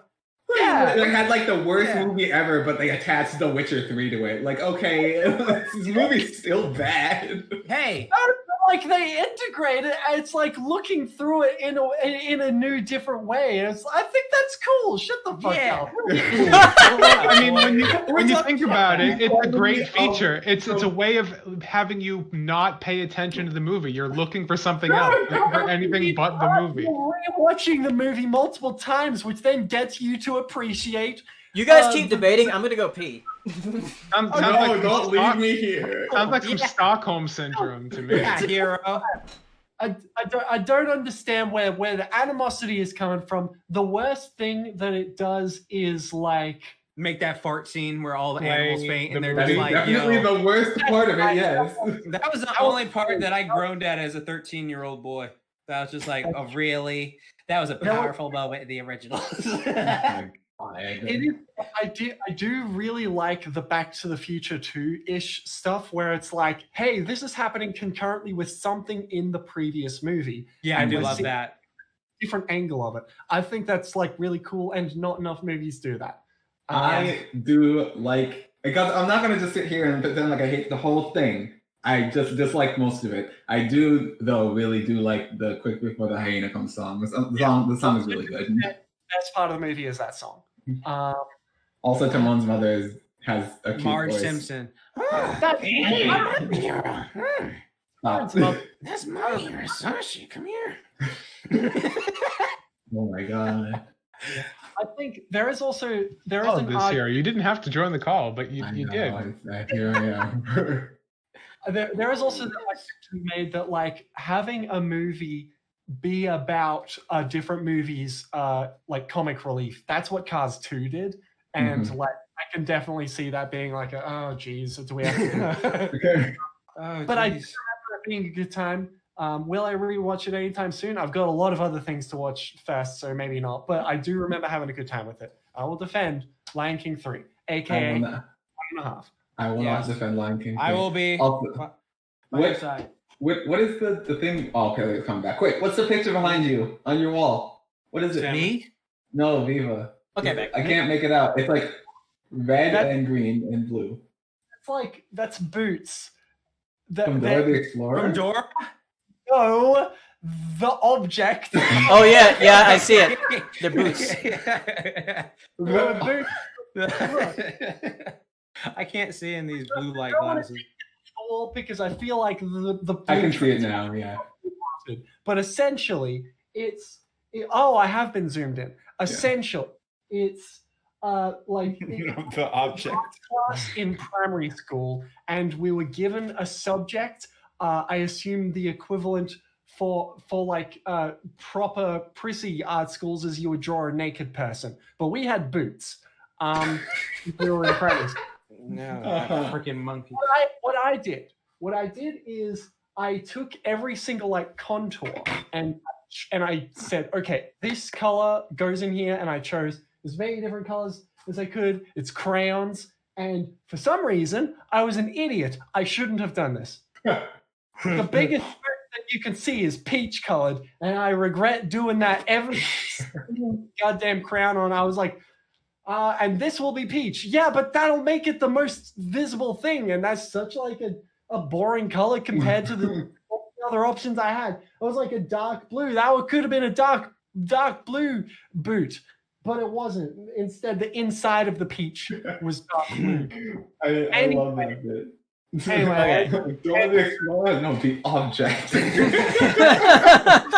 I didn't know. Can't see in these glasses. All right. All right. I will move on to some game things and then go to Q&A because video game. well, this is sort of video game related. Video game. Oh, nice. Tony Hawk. Did anybody else play this? Tony Hawk 1 and 2? Are you still the number one world record holder? I did. Okay, I haven't actually opened the game since then. I will open the game now. I got a comment saying that somebody got a 1 second time, so they clearly cheated for that. But let's take a look. What I got was so Warehouse, the most famous Tony Hawk stage, because it's the very first level of Tony Hawk 1. There's a mode in this game called Speedrun mode, and I got the first place on that stage for getting everything done all at once. I was at it for like half a day. In the world.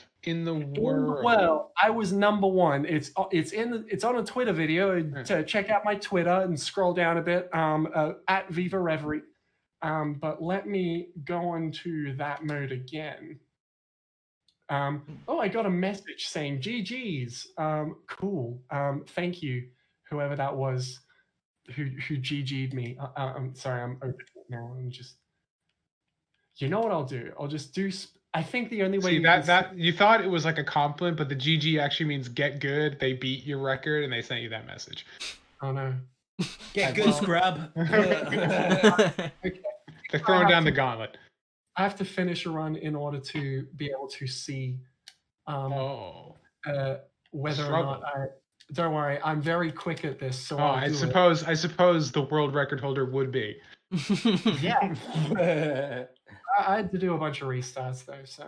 Yeah, I never played I played Tony Hawk Pro Skater like on a friend's PlayStation as a kid. Tony Talk. Yeah, I played Tony Hawk's Pro Skater on a friend's PlayStation as a kid, but I never like played the games. Like I was like 3. You didn't go to Pizza Hut and get the demo disc? No, I didn't have a PlayStation as a kid.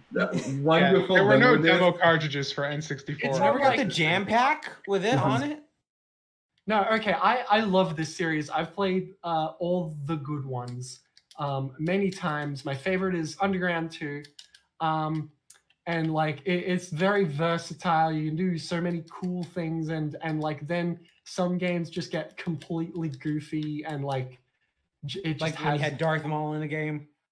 It was what? Like when Darth Maul was in Tony Hawk Pro Skater 3. Okay, here's the thing. Darth Maul was in 3. Wolverine was in 3. Spider-Man was 2. I can't remember who was in 4. Shrek was in Underground 2. Iron Man. Look it up. That should No, be I more know. of a I meme believe than you. it is. I remember that. Underground was in 1. Underground 1. Who else?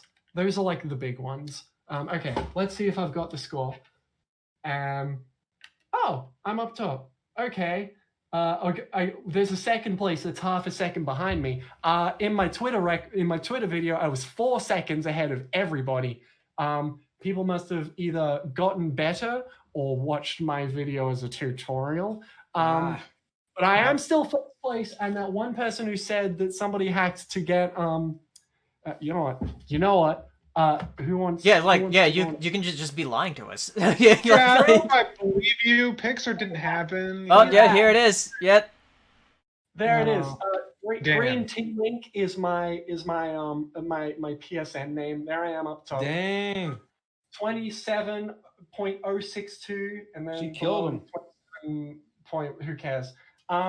So there you go. That's me.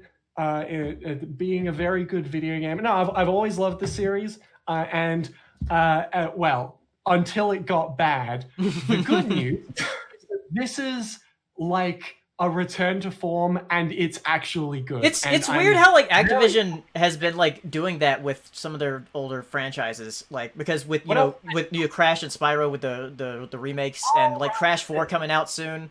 With this Tony Hawk remake, so yeah. They need to remake their GOAT game. Okay, let me tell you some really cool things about this game that I'm like, holy shit, that's really cool. Apparently one of the pro skaters is non-binary. Holy shit, cool.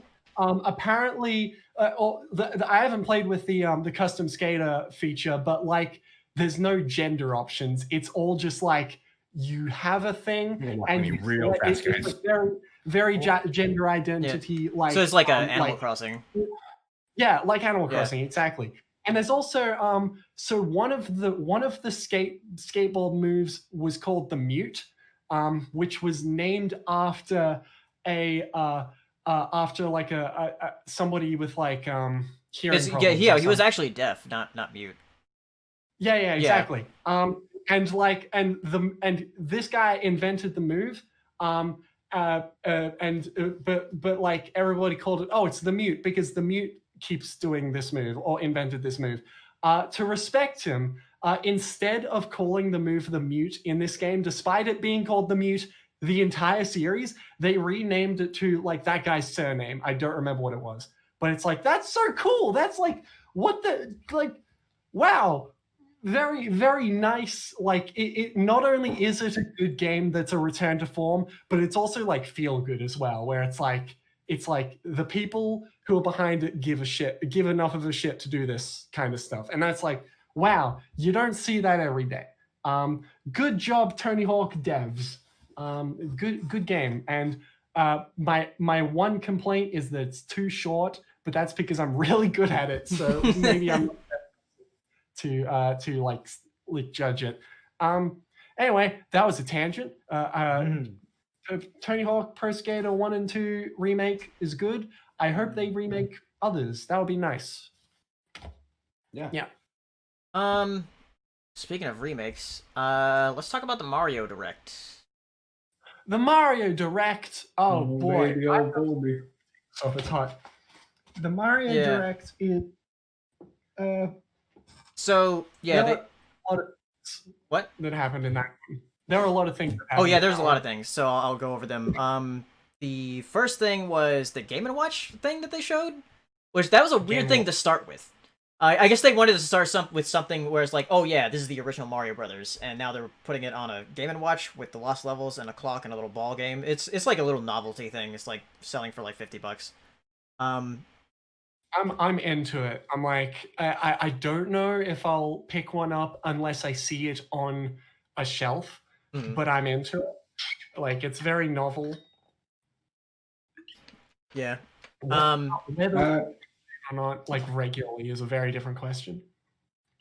Is it still for pre-order right now? What? Mario. I'm too far ahead. Excuse me. Yeah, because I was talking about the Yeah. Game and Watch thing, which hasn't actually Right, had right. any pre-orders open yet. For that thing. Mhm. Then they were talking about, let's see, yeah, Mario 3D World. Which, Oh yeah. yeah, which actually they're doing a lot to this. And it's coming out in February, because from what people have showed with side-by-side comparisons is that they're actually like speeding up the speed of the game. That is Which that's interesting, because like when I played 3D World and beat it, I was like, that was okay, but it does feel slow. So the fact that they're speeding it up is great. It's like fundamentally change like how you play it as much as that usually. Like if somebody re-releases the game, it's just like, here you go, here's the game.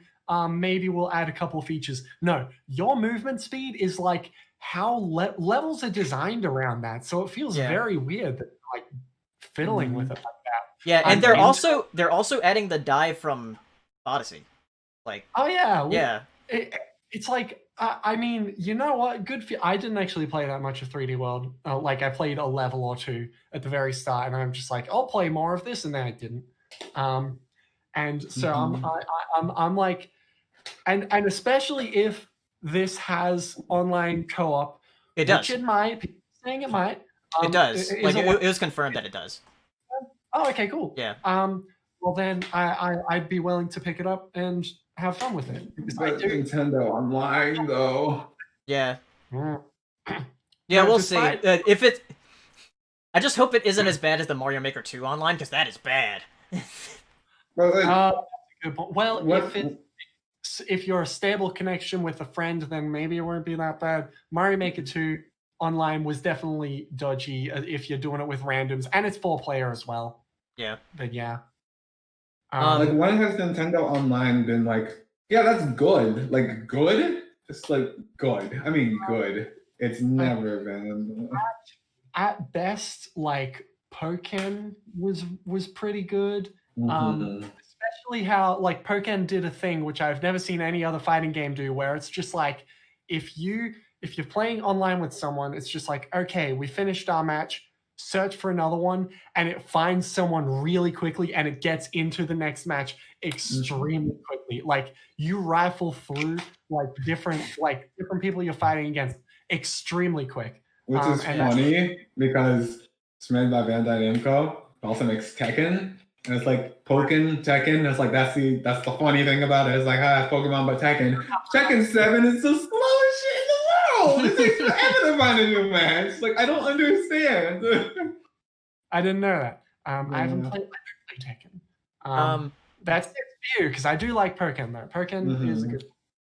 What else? So yeah, other than 3D World, with 3D World is something called Bowser's Fury that they're adding to it. So like extra content, which it looks interesting.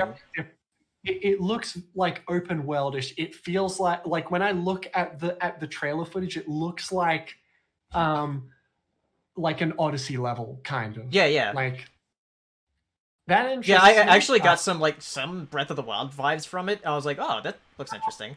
Like, I'm not like it's just like maybe like a big hub, and there's like levels within. Oh, that it could be, which I hope it's not, because I would be a lot more interested if it's like Super Mario 3D World level design, but Odyssey freedom. That would be cool. Yeah. Then they showed an AR Mario Kart game. That is very interesting. It's like if you have if you're a child and you see that, then you're like, oh my god, I want this. I want like 7 of them. Like I would 1000% be into this if I were younger. Yeah. And like I look at it and I'm like, I don't know if I'll pick one up, but I kind of want to pick one up. It looks really cool. I'm getting it for my nephew. Yeah. I think that like the best thing going for it is definitely how it's just like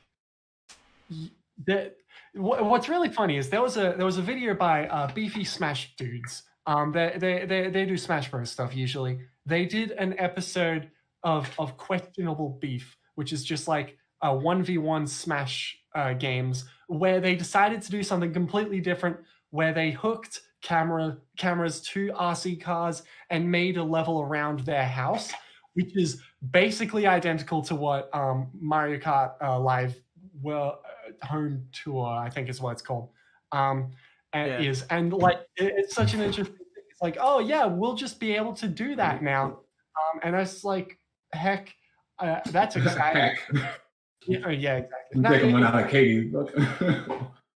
Now I'm excited for it. Will I pick it up? Maybe. Am I looking forward to seeing other people make videos on it? I think that you could see some really like creative like people like making like super dangerous tracks in it, like with the objects in their house.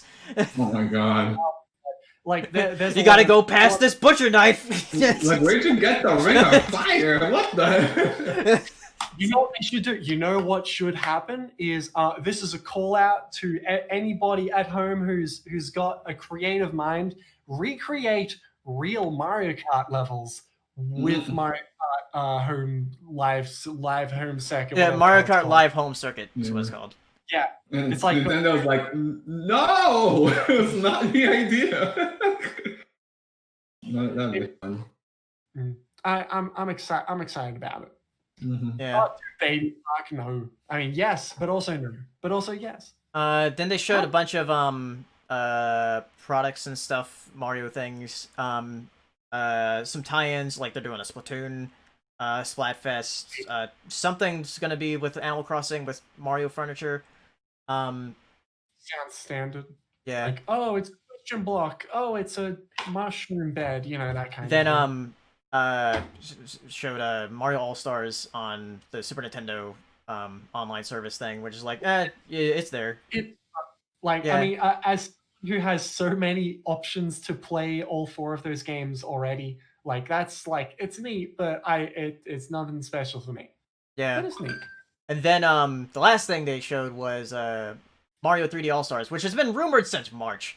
So it's yeah. It was really weird because I went to my sister and I'm like, hey, so about that Mario 3D All-Stars, and she's like, oh yeah, it's pretty neat. It's and new, and it's like, I'm like, hey, did you hear about the rumors? And she was like, no. I'm like, not hear about the 5 trillion rumors, but it like we've known about it for so long that because it's been like on the internet as a thing we were expecting, expectations were up here. Like everybody expecting it to be like the biggest thing because it was like so long. If we found out about it the day it was like it was announced, then nobody would be like, oh wow, or nobody would be like, it's not a super 100% remake. They never promised that. It's just something everybody kept speculating would happen based on the rumors. With that being said, I like the look of it.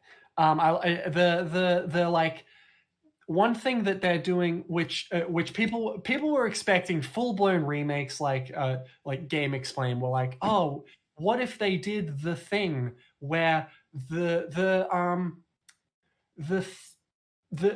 one like project where they're remaking all the assets to look like the promo material, which looks really cool. And like, if you haven't seen it, go Google it up. It's really cool. I don't know what you would Google. Super Mario 64 PC HD, something like that. Anyway, so it's like people are expecting something like that, which could have been neat. But I like what they're doing in this way as well, because what it leads to is it's like, oh yeah, I'm basically playing it as if it was the Nintendo 64. I'm basically playing Sunshine as if I'm on the GameCube. So it doesn't feel like I should be picking up and plugging in a Nintendo 64 to compare, because it's just the same game. They are still updating things though. Like textures are being updated. Sunshine is in widescreen. Yeah, I'm wondering why they didn't put 64 in widescreen. okay, I saw a like an argument as to why it shouldn't be, and I'm like, okay, that makes sense. There are a lot of fixed camera angles in Mario 64, especially in the castle. That sort of go weird with widescreen because there's like walls and everything. Exactly. Yeah. It just like would, and also that it's just like you can see everything fine in 4x3 anyway. It's not that dense of a game, but then again, I'm also like it's kind of a flimsy argument. It like definitely the biggest thing going against it is the the fact that that you'd see behind a lot of geometry if you were able to like view everything in widescreen, which is like, okay, fair enough. And also part of me says it's kind of more authentic if you play it in 4x3, but I don't say the same thing about Sunshine, because Sunshine is like a wider game. I'm definitely... It's like, if I could play like every GameCube game in widescreen, I would. Which you can. That's what the Dolphin emulator is for. Yeah. And I've played a few games in widescreen. I've played Pikmin in widescreen. I'm like, yes, this is pretty cool, and I do like this, and it's pretty. But also, Dolphin is emulating, and that's like moral gray area. But also, it's pretty. Yeah, whatever. Yeah. One thing that excites me with Mario 64 is the textures are all being updated. Yeah. What's the L is real texture going to look like? Yeah. What is it actually going to say? What's it going to say? Everybody says, oh, it kind of looks like it says Eternal Star. That's the one that makes the most sense. I think probably the most likely thing they'll do, unfortunately, is it'll just be scribbles. It won't be text. Yeah. But like that's like an infamous like internet like rumor thing of like what does it say? And it could if it says L is real 2401, then does that mean Luigi is real? In Mario 64, it's like that's sprouted up so many different like rumor trains regarding like where is Luigi in this game? And then very recently we found out that he was in beta versions of the game, and so it kind of came full circle. But yeah, so if all the textures are being updated, which they are, we're going to see a higher fidelity version of that texture, and I'm excited about that. The instant I get the game, I am rushing straight there to see what it says. So that'll be exciting. That being said, the game I'm most looking forward to replaying is Sunshine, because I really liked Sunshine. Yeah, I haven't played Sunshine since I had it on the GameCube, which I don't game anymore. Is 20 years old. Yeah, the last time I played 64 was when I had it on the Virtual Console on the Wii. And the last time I played Galaxy was when I guess I replayed it through with Luigi back when Galaxy 2 came out. Which, that's something I'm upset about, is that there's no Galaxy 2. And I don't know the reason why. Okay, I have two potential reasons why. Reason number one is it would have looked weird on the box. Like, it's a pretty... That's a dumb excuse, though. I know. But kind of. Like, it looks a lot better when... And they want it... It's a trilogy! Like... And not... 64, Sunshine, Galaxy, and the other Galaxy. But guess what? Reason number two is they're releasing it later. Like, I know it's silly, but like, I would be behind that. I hope they do release it later, because like, it is the one game, mainline Mario game that's not on handheld that will be playable on Switch, and it is a very odd outlier. Yeah. So I hope it comes along. Especially because I didn't play that one. Galaxy 2 is like the best one. It's like for me, it's between Galaxy 2 and 64 as far as like which one's my favorite. So I didn't know you liked 64 that much. Yeah, I think it's just like the nostalgia for me, because like I played it so much. Because like I played it as a kid at my cousin's house. Like I never actually owned a cartridge of 64. But even though like I got over 120 stars in 64, and then I played it again on the DS when the that version came out, and then I played it again on the Virtual Console. I've seen people be like, "Oh, they should have added the DS content to Mario 64," but then that goes back to my argument of like, but then it doesn't feel like you're playing the authentic quote unquote Mario 64. Mario 64 DS is definitely very different. Like it's a different experience. It's like it's not just a port. You're playing as other characters, and what the. Exactly.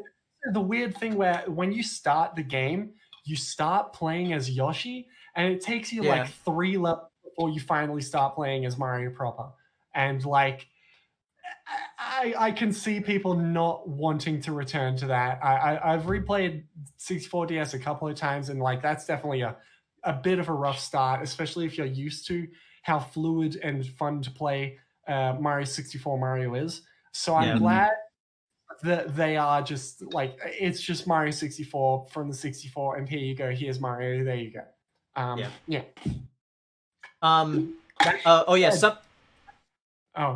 say my thing first. Okay. That being said, I hope, but they won't, but I hope they do a change that, even though it looks like they're not doing changes to the base gameplay, they need to give Sunshine like a blue coin like tracker. Because that was like the biggest flaw of that game is, oh my god, I hate searching for those things. That is completely obnoxious. That's why Sunshine was the only one that I never 100%ed because of the blue coins. I've 100%ed it like twice. I really like Sunshine. And I did, you know what I did? I did a hoverless playthrough. You play through the entire game without the hover nozzle. Somehow it's possible, and it's like only just possible in like multiple locations. It is a really interesting challenge. So if you really like Sunshine, if you want to replay it in a different way, it is a completely different experience if you just like lock out the hover nozzle. You're still able to use Turbo and Rocket. That is the only way to get to some places is if you have the rocket nozzle, but no hover nozzle. Corona Mountain sucks. How appropriate. Corona Mountain. Outstanding. Like, places which are like, oh my god, this is the worst thing. Corona Mountain is one of them. Getting up the windmill in Bianco Hills is one of them. Like the very start of the game. What other points in the game are like obscenely difficult? Nothing's coming to the top of my head. Those are like the big ones. But yeah, Sunshine, I'm looking forward to replaying. I don't even know if I'm that excited to replay Galaxy. I remember liking it enough, but it wasn't like something that like excites me. I loved Galaxy when it first came out. So yeah. I'll probably. It's like if it's on the Switch, then it'll be extremely easy to replay anyway, especially if the cartridge is already in the Switch because I'm playing Sunshine in 64. But Galaxy is the one I'm the least excited about. But I'll still probably replay it. Yeah. Before we go into controversy about that, Deli Teen reminded me that another thing I forgot to talk about was Mario 35, which is a Tetris 99 like battle royale type thing, which looks really fun. I'm extremely excited about this. It's so perfect. Is like it's Tetris 99 barely feels competitive. Like it feels like you're just playing Tetris, and if you lose, then no sweat off your back. That way it feels good to win and doesn't feel bad to lose, because like, oh well, I'd have to be the best out of 99 people. I don't expect that to happen frequently. It's going to be the exact same as this, except also it's Mario, and that's really cool. And I'm really good at Mario, and so therefore I'll enjoy it. I was good at Tetris, so I enjoyed Tetris 99. But gosh, we only have like 5 months to play it. Yeah, that's the problem with that, and also the the see, the collection. But the thing is, what I think they're going to do with Mario 35 is that they're going to rebrand it and up the ante with how many players there are. Hope, but don't trust Nintendo to do that. Yeah. But I hope. Yeah, because like maybe they can rename it like Mario 128 to like be like an homage to that thing.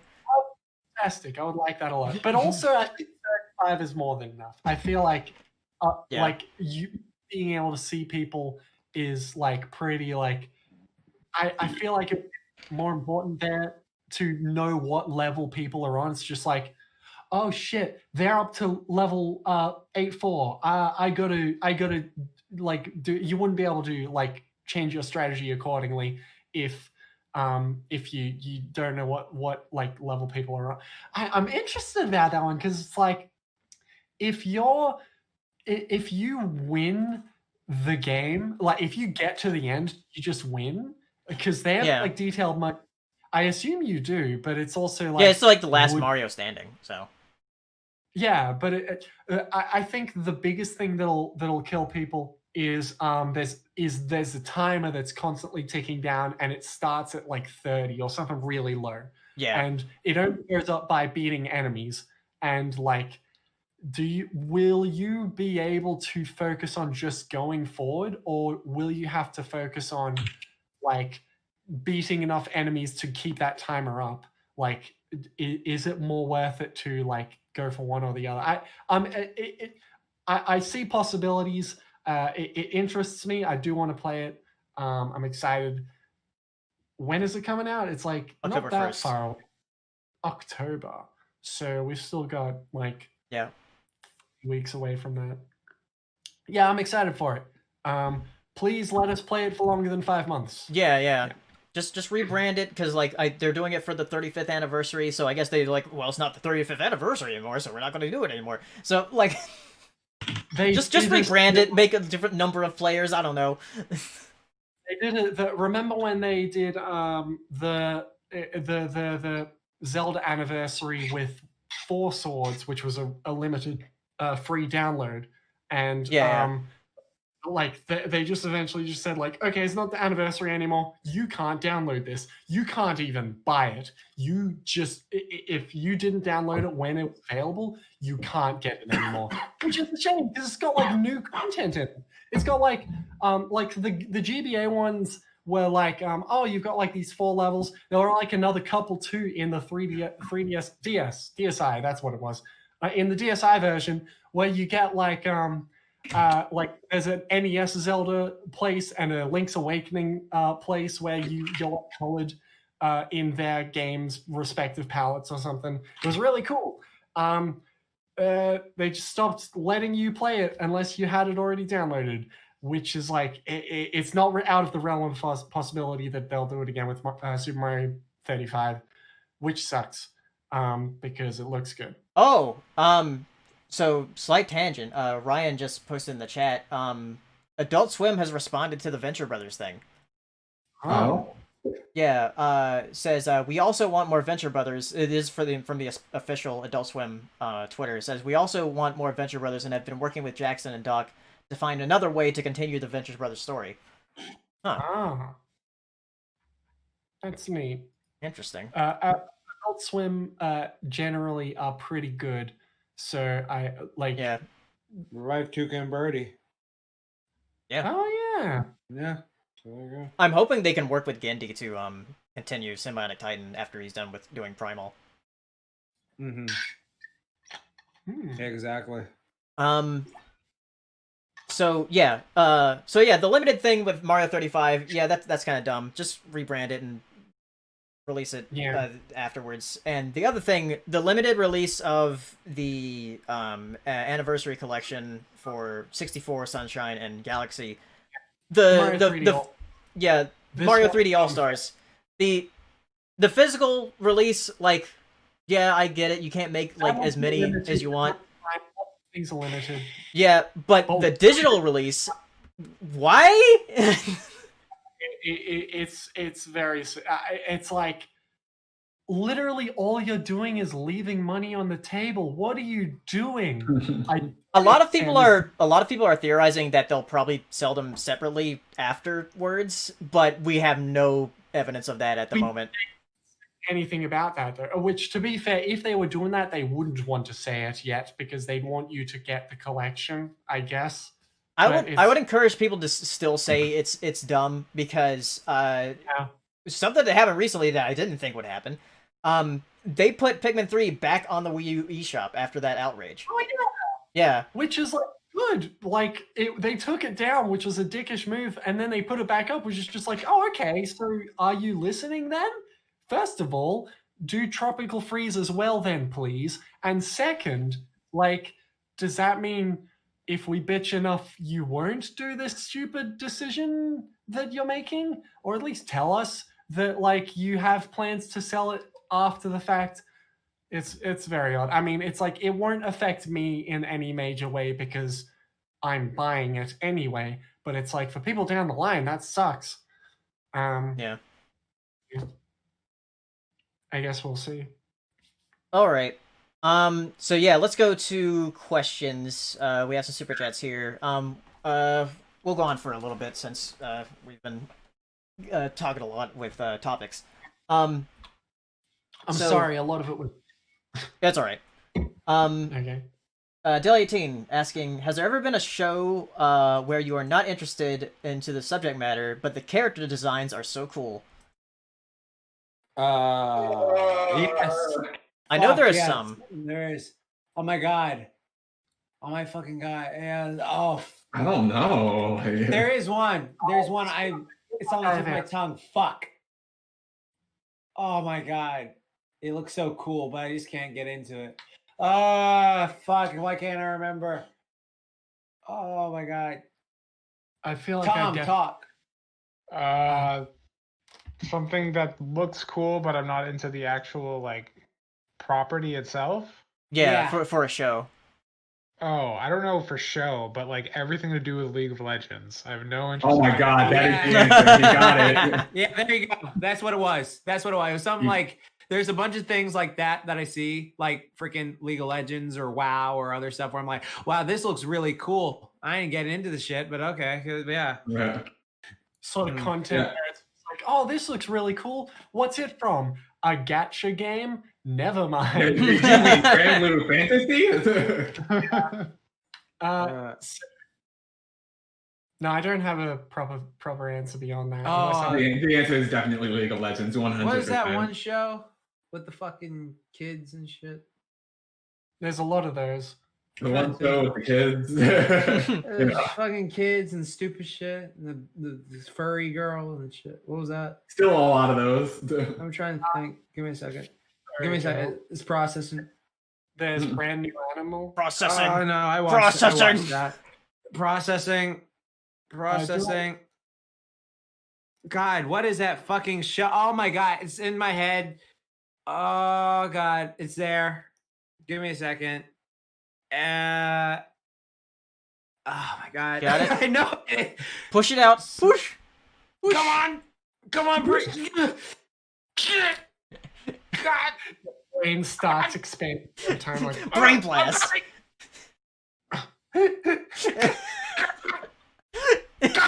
Yeah. Oh god. You know what? Like Wow. And like Dragon Ball Z or Z, whatever. Like both of those are like, hey, neat characters. I like the look of like a Dragon Ball Fighter. Fucking Dragon Quest. Akira Toriyama's like art style is so good in that, but Dragon Quest looks boring as fuck. Wow. You can't even enjoy the old man RPGs anymore. Wow. Like I feel like what if I like look at my game list and be like, what games haven't I played but I bought because I like the look of it? Hold on. Is Jax okay? He died. Kari's asking, will he get back up?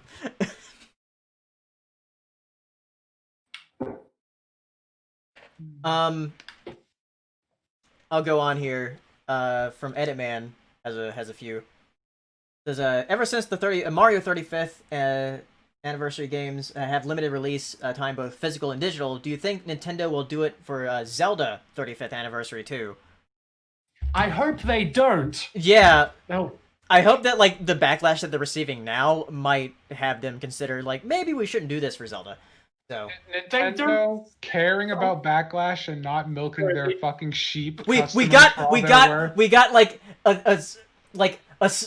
we got a drop of it with the Pikmin 3 thing coming back. We got like a single little minuscule drop. me. Oh jeez.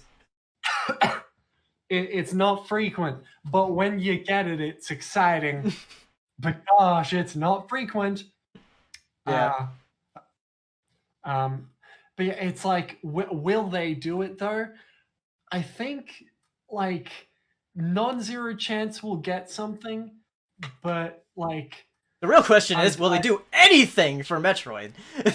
Oh, because it's the same year. Hilarious. Hilarious. I would be amazed if they even tweet anything about it. Because like Zelda starts in February, Metroid's anniversary starts in August. Oh well, there's some time. I was thinking like if it's like roughly the same time, then Zelda is eating Metroid. Yeah. But we'll see, I guess. 2J says Kid Icarus has the 35th anniversary next year too. Yeah, they're not doing anything for that. Not happening. Eddieman also saying, so will you guys watch the Mulan remake when it goes free December 4th? And or make a review or rant on the POS podcast then? Because $30 is doo-doo. Maybe. In December, we'll see. Hi, Lammy. Yeah,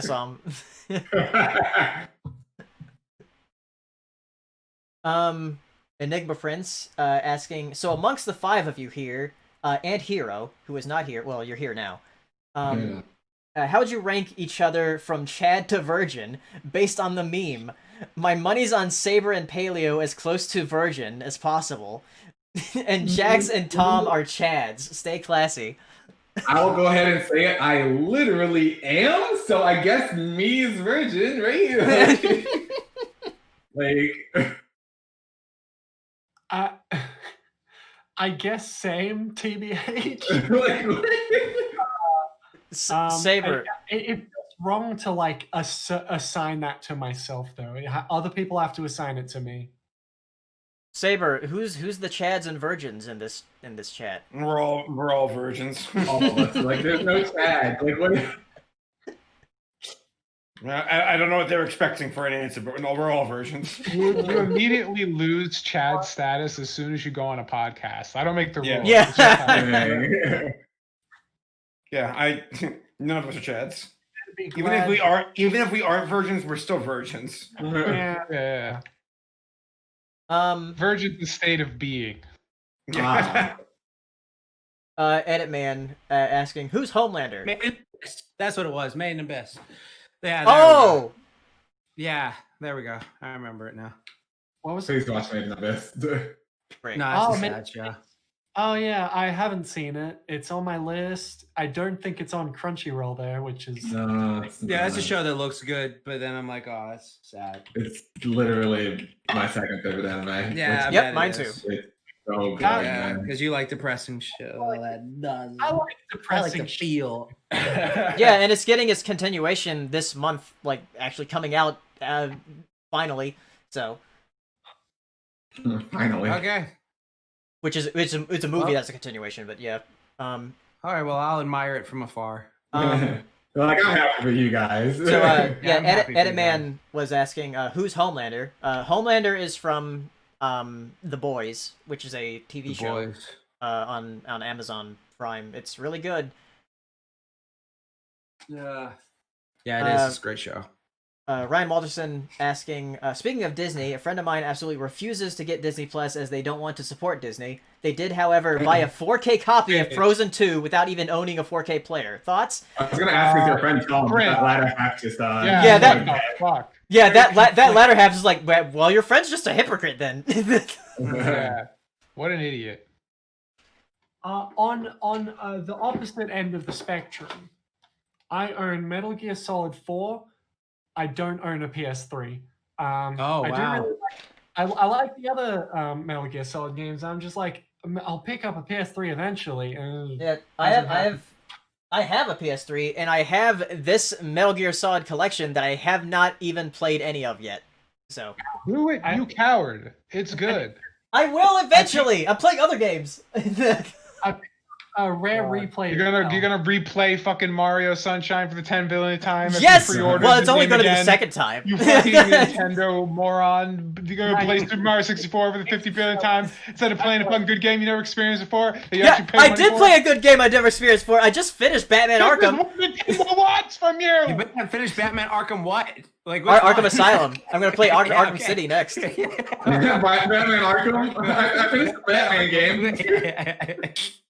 I also the Batman game. I got Rare Replay on the Xbone as well. Before I got an Xbone, I have since picked up an Xbone exclusively to play this game, and it was kind of worth it.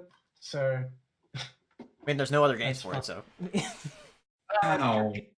Killer Instinct. I hear that one's really good. Yeah, the music for that song. I just said what I said. All right, let's go to Twitter here. Viva, I just want to let you know that I paused the stream, and this is the frame that you paused on my screen, and I find it very funny. I'm terrified. Let's see. Oh wow, that's amazing. I don't think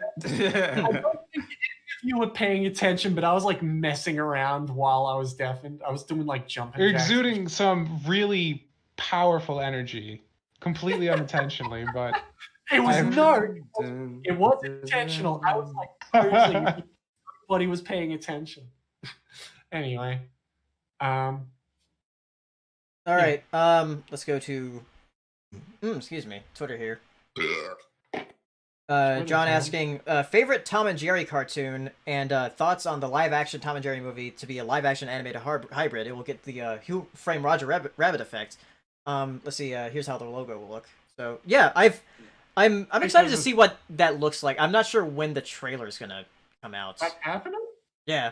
I've not heard of this at all. That's actually pretty neat. Yeah, but my favorite Tom and Jerry cartoon, as far as like my favorite short, I've watched.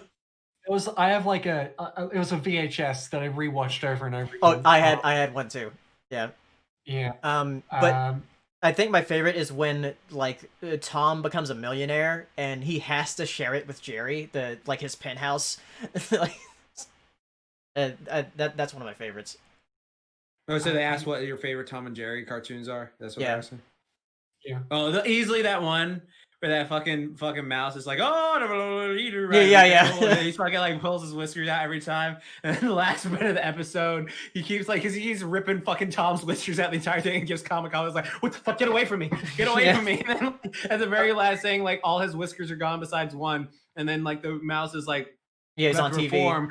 And he's just like, oh, I'm gonna here ride and crumble, and then he fucking like breaks it, and then Tom just sees that shit. He just laughs. Is that like, you fucking stupid ass mouse? And then like the mouse just like sticks his hand and rips it back. That shit cracked me up. It's like I can laugh. It's just fucking hilarious. I have an answer asterisk, but it's probably only because it's the only one that I can think of off the top of my head. It's Jerry's the mouse, Tom's the cat. Yeah, okay, so Tom is like following a book of it's like how to catch mice or something, and he keeps following the directions on the book. And like it's like build a trap or something. And then he tries to build the trap and it doesn't work. And there's like, heck if I remember extreme specifics, but I do remember that one in particular, and I remember enjoying it enough so that it has cemented itself in my long-term memory. There you go. That's the answer. Saber, do you have a favorite one? It's exactly that one. I mean, I like the one. Was it Tom and Jerry with the? No, it wasn't. With the you forgot the gravy. I forgot that one. I think it was off-brand Tom and Jerry. I like the cowboy one, like the zoot suit one too. There's two. Oh yeah, the zoot suit one is great. Hey, something is burning around here. the freaking is you is or is you Yeah. is, not baby. That's the best.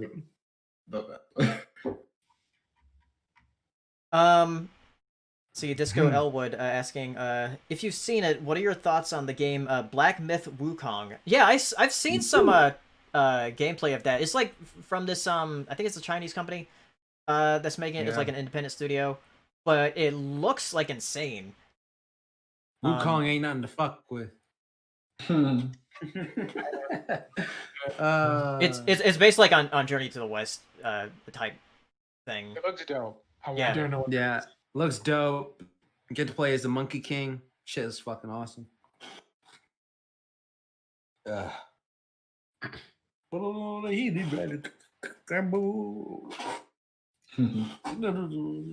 see.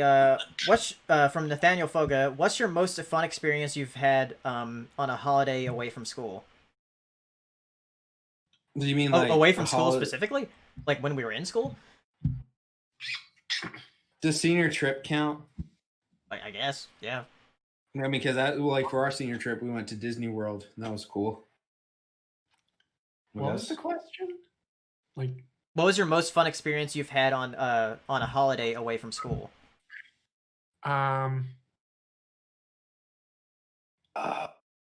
Does conventions count? Conventions are kind of a holiday for me. Like traveling all the way over to a completely different continent. Oh, he said on in the chat, it says like a holiday off school. Okay, so like a holiday. Oh, so not like you're not on on holiday. Okay. Some holiday. I've traveled to the. Don't you do anyway? I've traveled to. He's on holiday.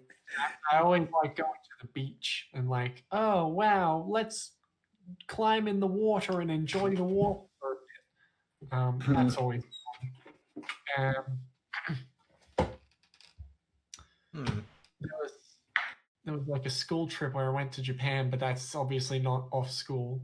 But I did enjoy going to Japan.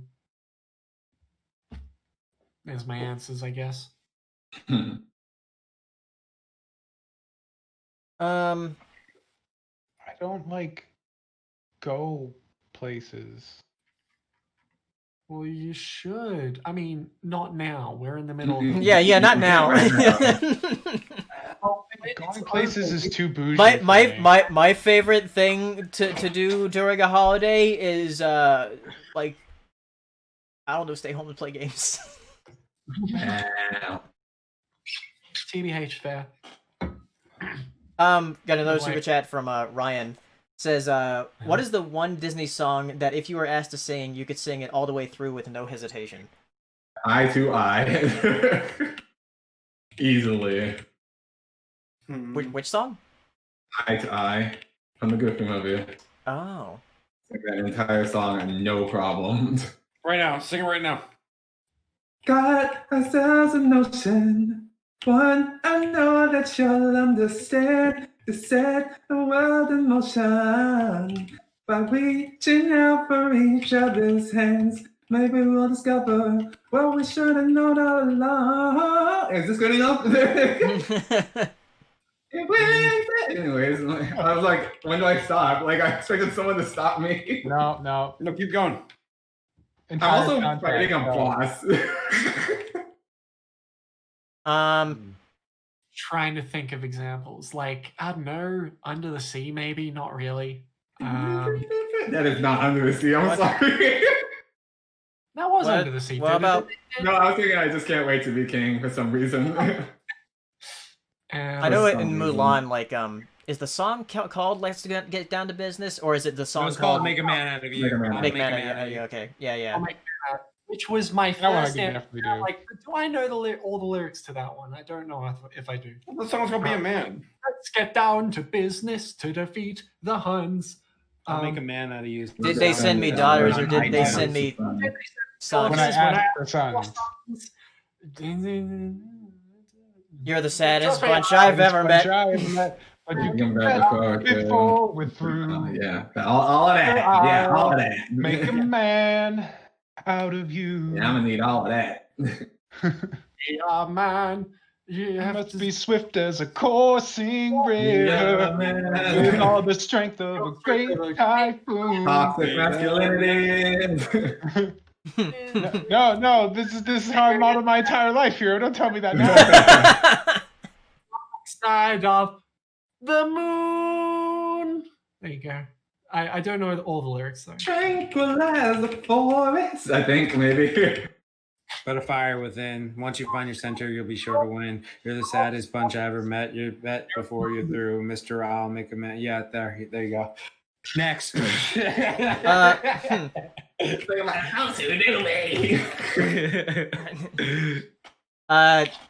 3X with super chat asking, what's the worst anime show you've ever watched?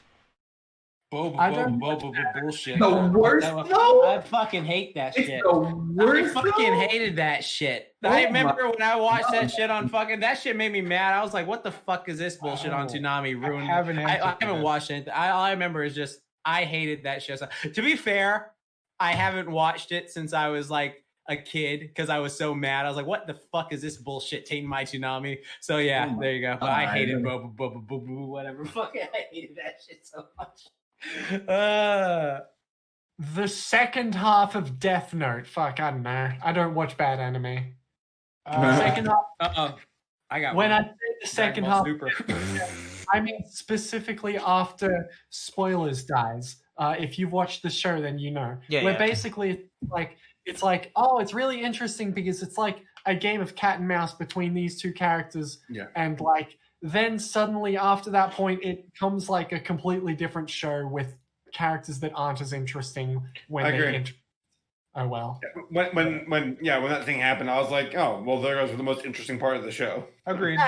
Which to be fair is like a really good dramatic element and like that part of the show. Okay, here's how Death Note goes. It's really cool, really cool, really cool, really cool. Robot monsters. It's like the last episode is suddenly cool again, but then the rest is all like, ugh. Actually, I don't like the arc where what's his name? Light like removes his memories. Which is before the tipping point, but it's like it's a period where it's just like instead of it being I'm outsmarting you, it's like 9 episodes of I don't know what's up, and then at the very end it's just like this was all part of my plan all along. And it's like, no shit, it was part of your plan all along. Yeah, Thank you for wasting 9 episodes of my time. That's why in my video, Damn. Death Note really fast. I do a recap of like recap, and then for that part, I'm just like, oh, and then 9 episodes of bullshit happens, and then I just shit up. Tell them the truth out here. Tom, Can't be telling people the truth. Tom, did you say that you had an answer? Yes, the worst anime that I've ever watched, and I watched it to completion because I did it for a video, is Roka Braves of the Six Flowers. It is an abominable show. It's just horrible. I don't remember much of it because I was getting progressively more drunk as we were watching it because we were doing it for a video. But the only reason we watched it is because it had good tits. It was the worst show I've ever. Called? It's called Roka, Rokka. So you get Jack to watch anything. Yeah, There's- that's how you got me watching. There's a chick with like a flower in her hair and has like a good Roka rap. But anime. that's the only redeeming factor. Everything else was incredibly stupid. It was a nightmare. I can't. Express how much of a nightmare. It's just the plot is so inane and so stupid, and it tries to do a plot twist and it just falls on its face and it's stupid and bad. And I watched this like 5 years ago. I barely remember anything about it. I just associate pain with it. I think about it and I feel pain. It's terrible. There's a video of if you search like the plebe and the weeb, Braves and the Six Flowers. Me and two of my friends did a drunken podcast all about it, and it was so bad. One of my friends just like stopped halfway through and like didn't do the podcast with us. It's bad. It's the worst thing I've ever experienced in my life. Okay. Let's see, from Waddles, Paleo, since you did your top 10 cartoons currently airing, all but one, all in one, but one, will you do a separate review of Pony Life at some point? Yeah, I will. I'm actually going to do it like the day before the anniversary, because it's going to be the 10-year anniversary next month. Of Coners? Yeah. It's like it feels like it was the 10-year anniversary last year when all the important shit happened. Yeah. Right. Final Alright. BronyCon, final episodes, final. Yeah. Brony Polka animated in regards. So yeah, it felt like very final, and so it's weird that this year is the 10-year anniversary. Let's see, Gumball saying, I'm looking forward to Tony Hawk and Crash 4, but it sucks how Activision treats the Switch like an afterthought, since Activision seems to be purposely holding back the Switch port for these games. That's pretty much every publisher, though. They like hold back the Switch port for whatever reason. I heard that somewhere that like, oh, maybe it was like Datamind or something where like, oh, Tony Hawk 1 and 2 is coming to Switch, but it's like, that's a little annoying. I would have picked it up on Switch instead of PS4, probably. I mean, to be fair, it's like, what is the biggest driving factor of like this re-release? Oh, it's prettier, and it won't be as pretty on the Switch. That being said, it'll be portable. I would have taken that. Yeah. But if they release it way later, I probably won't pick it up again. Because like, yeah, I've already got it. Let's That's see, not- it's yeah. 11:17. We'll go on for 3 more minutes and then end it. Let's see, Gumball also asking thoughts on regular show turning 10 years old yesterday. Yeah, that was another anniversary, because there was Adventure Time earlier this year, and then regular show yesterday, and then Ponies is next month for 10 years. Feeling old. Yeah. I watched that one. I'm sorry. Maybe I'll watch it down the line. It's good. It's a good show. Yeah. Okay.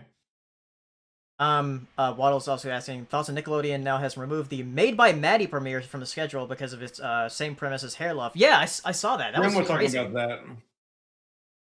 Yeah, So it's what like happened basically? basically they were plagiarizing character designs from the Hair Love short. So they actually did take. They were the aware entire... of like the short, and like it's like Oh, wow, okay, yeah, wow, fuck like them. the Yeah, creators. fuck that. So Oh my god. Like, it'd be one thing if it was coincidence, but yeah, that's like, fuck you. Like, you were specifically looking at it and go, oh, that's a good idea. Let's use it. It's fuck off. Brandon King Crabs in a asking, bucket. what cartoon would you want a good modern reboot of? If the creators plot-focused series, I would love a version of Chalk Zone with lore or an adult Rocco. Which would you pick? I would like a Chalk Zone. That'd be neat. I mean, look, with all the isekai anime that came out, it could be Yeah, even right? better. even the friggin' Owl House and Amphibia are basically isekai. I remember dreaming about Chalk Zone way back when. Like that was like such a cool thing to me. Like, oh, if I do it, maybe I'll get my own Chalk Zone. No. but as far as reboot, I wanted of My Life as a Teenage Robot. That's what I want. No, Street Sharks. That'd be fucking cool. Fucking sharks, buff ass bodybuilder sharks. Oh god, that'd be cool. Gumball also asking, what do you all think about Space Jam 2 happening? Do you hope the Looney Tunes come back? Oh, sorry. I What's just the don't last care one? about. Do we know anything about it beyond, oh, it's happening? Like, And Lola Bunny's voiced by Cass. yeah, we got good enough for me. we got images of LeBron James in the fucking shit. so Yeah. bad. It Yeah. looks so terrible. Just keep with the original Toon Squad. It's like, oh, it has to be more cartoony. Fuck you. No, that was shit. All I care about is Lola Bunny voiced by Cass Sousey. That's all I want to see. I just want to see more baby again. and then yeah. I'll end it here with John asking thoughts on Cow and Chicken and Johnny Bravo. Watched them as a kid. Haven't watched them like in recent years. It's harder to watch Johnny Bravo now because of Butch. Oh yeah, because of Butch. Yeah, I forget that he made that show. He made Cow and Chicken? No, No, Johnny Bravo. Bonnie Drago. Bonnie He made Bravo. Bonnie Yeah. Drago? Oh, God. Poor Dang. Kathisi, whatever her name is. Bonnie Drago. make an attempt to divorce the art from the artist, especially when it. How much of it was him? Like, especially. Yeah, I don't know how much of it was him. Yeah. So. I do my best to divorce it, but like, man, it's hard sometimes. So like, Ryan so he said actually- Ryan said he didn't create Johnny Bravo. He only worked on it. Okay, You only work on it, okay. that's fine. About to say, Yeah. didn't make it. You know. That makes it a little less weird. It's like when I think about Fairly Odd Parents, I'm like, Oh my God, Kari just reminded me. She showed me this thing where apparently Butch Hartman did concept art for Crash Bandicoot, and it Oh, looks no. horrible. I feel like I might have scrolled by it or something. Like if they used that design, Crash would be nowhere near as popular as he is. Oh dear. Jeez. what, for the remake or like original? No, the original. He did concept art for the original Crash Bandicoot. Wow. Oh, shit. Damn. Yeah. That's crazy. Interesting. Wait, what? Anyway. Damn. Butch What? Hartman also worked on Dexter's Lab and Gen 1 of My Little Pony? What? Yo, get bodied. That's very interesting. Hmm. Very unfortunate. That's so weird. Well, I guess That's very we can end it on that. I'm gonna name this That's all. for that Aggretsuko talk. I'm gonna name this episode "Sympathize." Yeah, sympathize. Mm. Oh yeah, hero Tom, fight. Oh my gosh. Yeah. We did. They do we can need- fight. They can fight after the podcast. We're already going over time now. Fine. Yeah, fine. Bye, All right, everyone. So all right, Bye, we'll see it. everyone. It probably won't be in a couple of weeks. It'll probably be I might do it on the 28th because I'll be at Sabres for a while, but I'll probably still do a podcast at Sabres. So see y'all on the 28th probably. So bye everybody. Bye.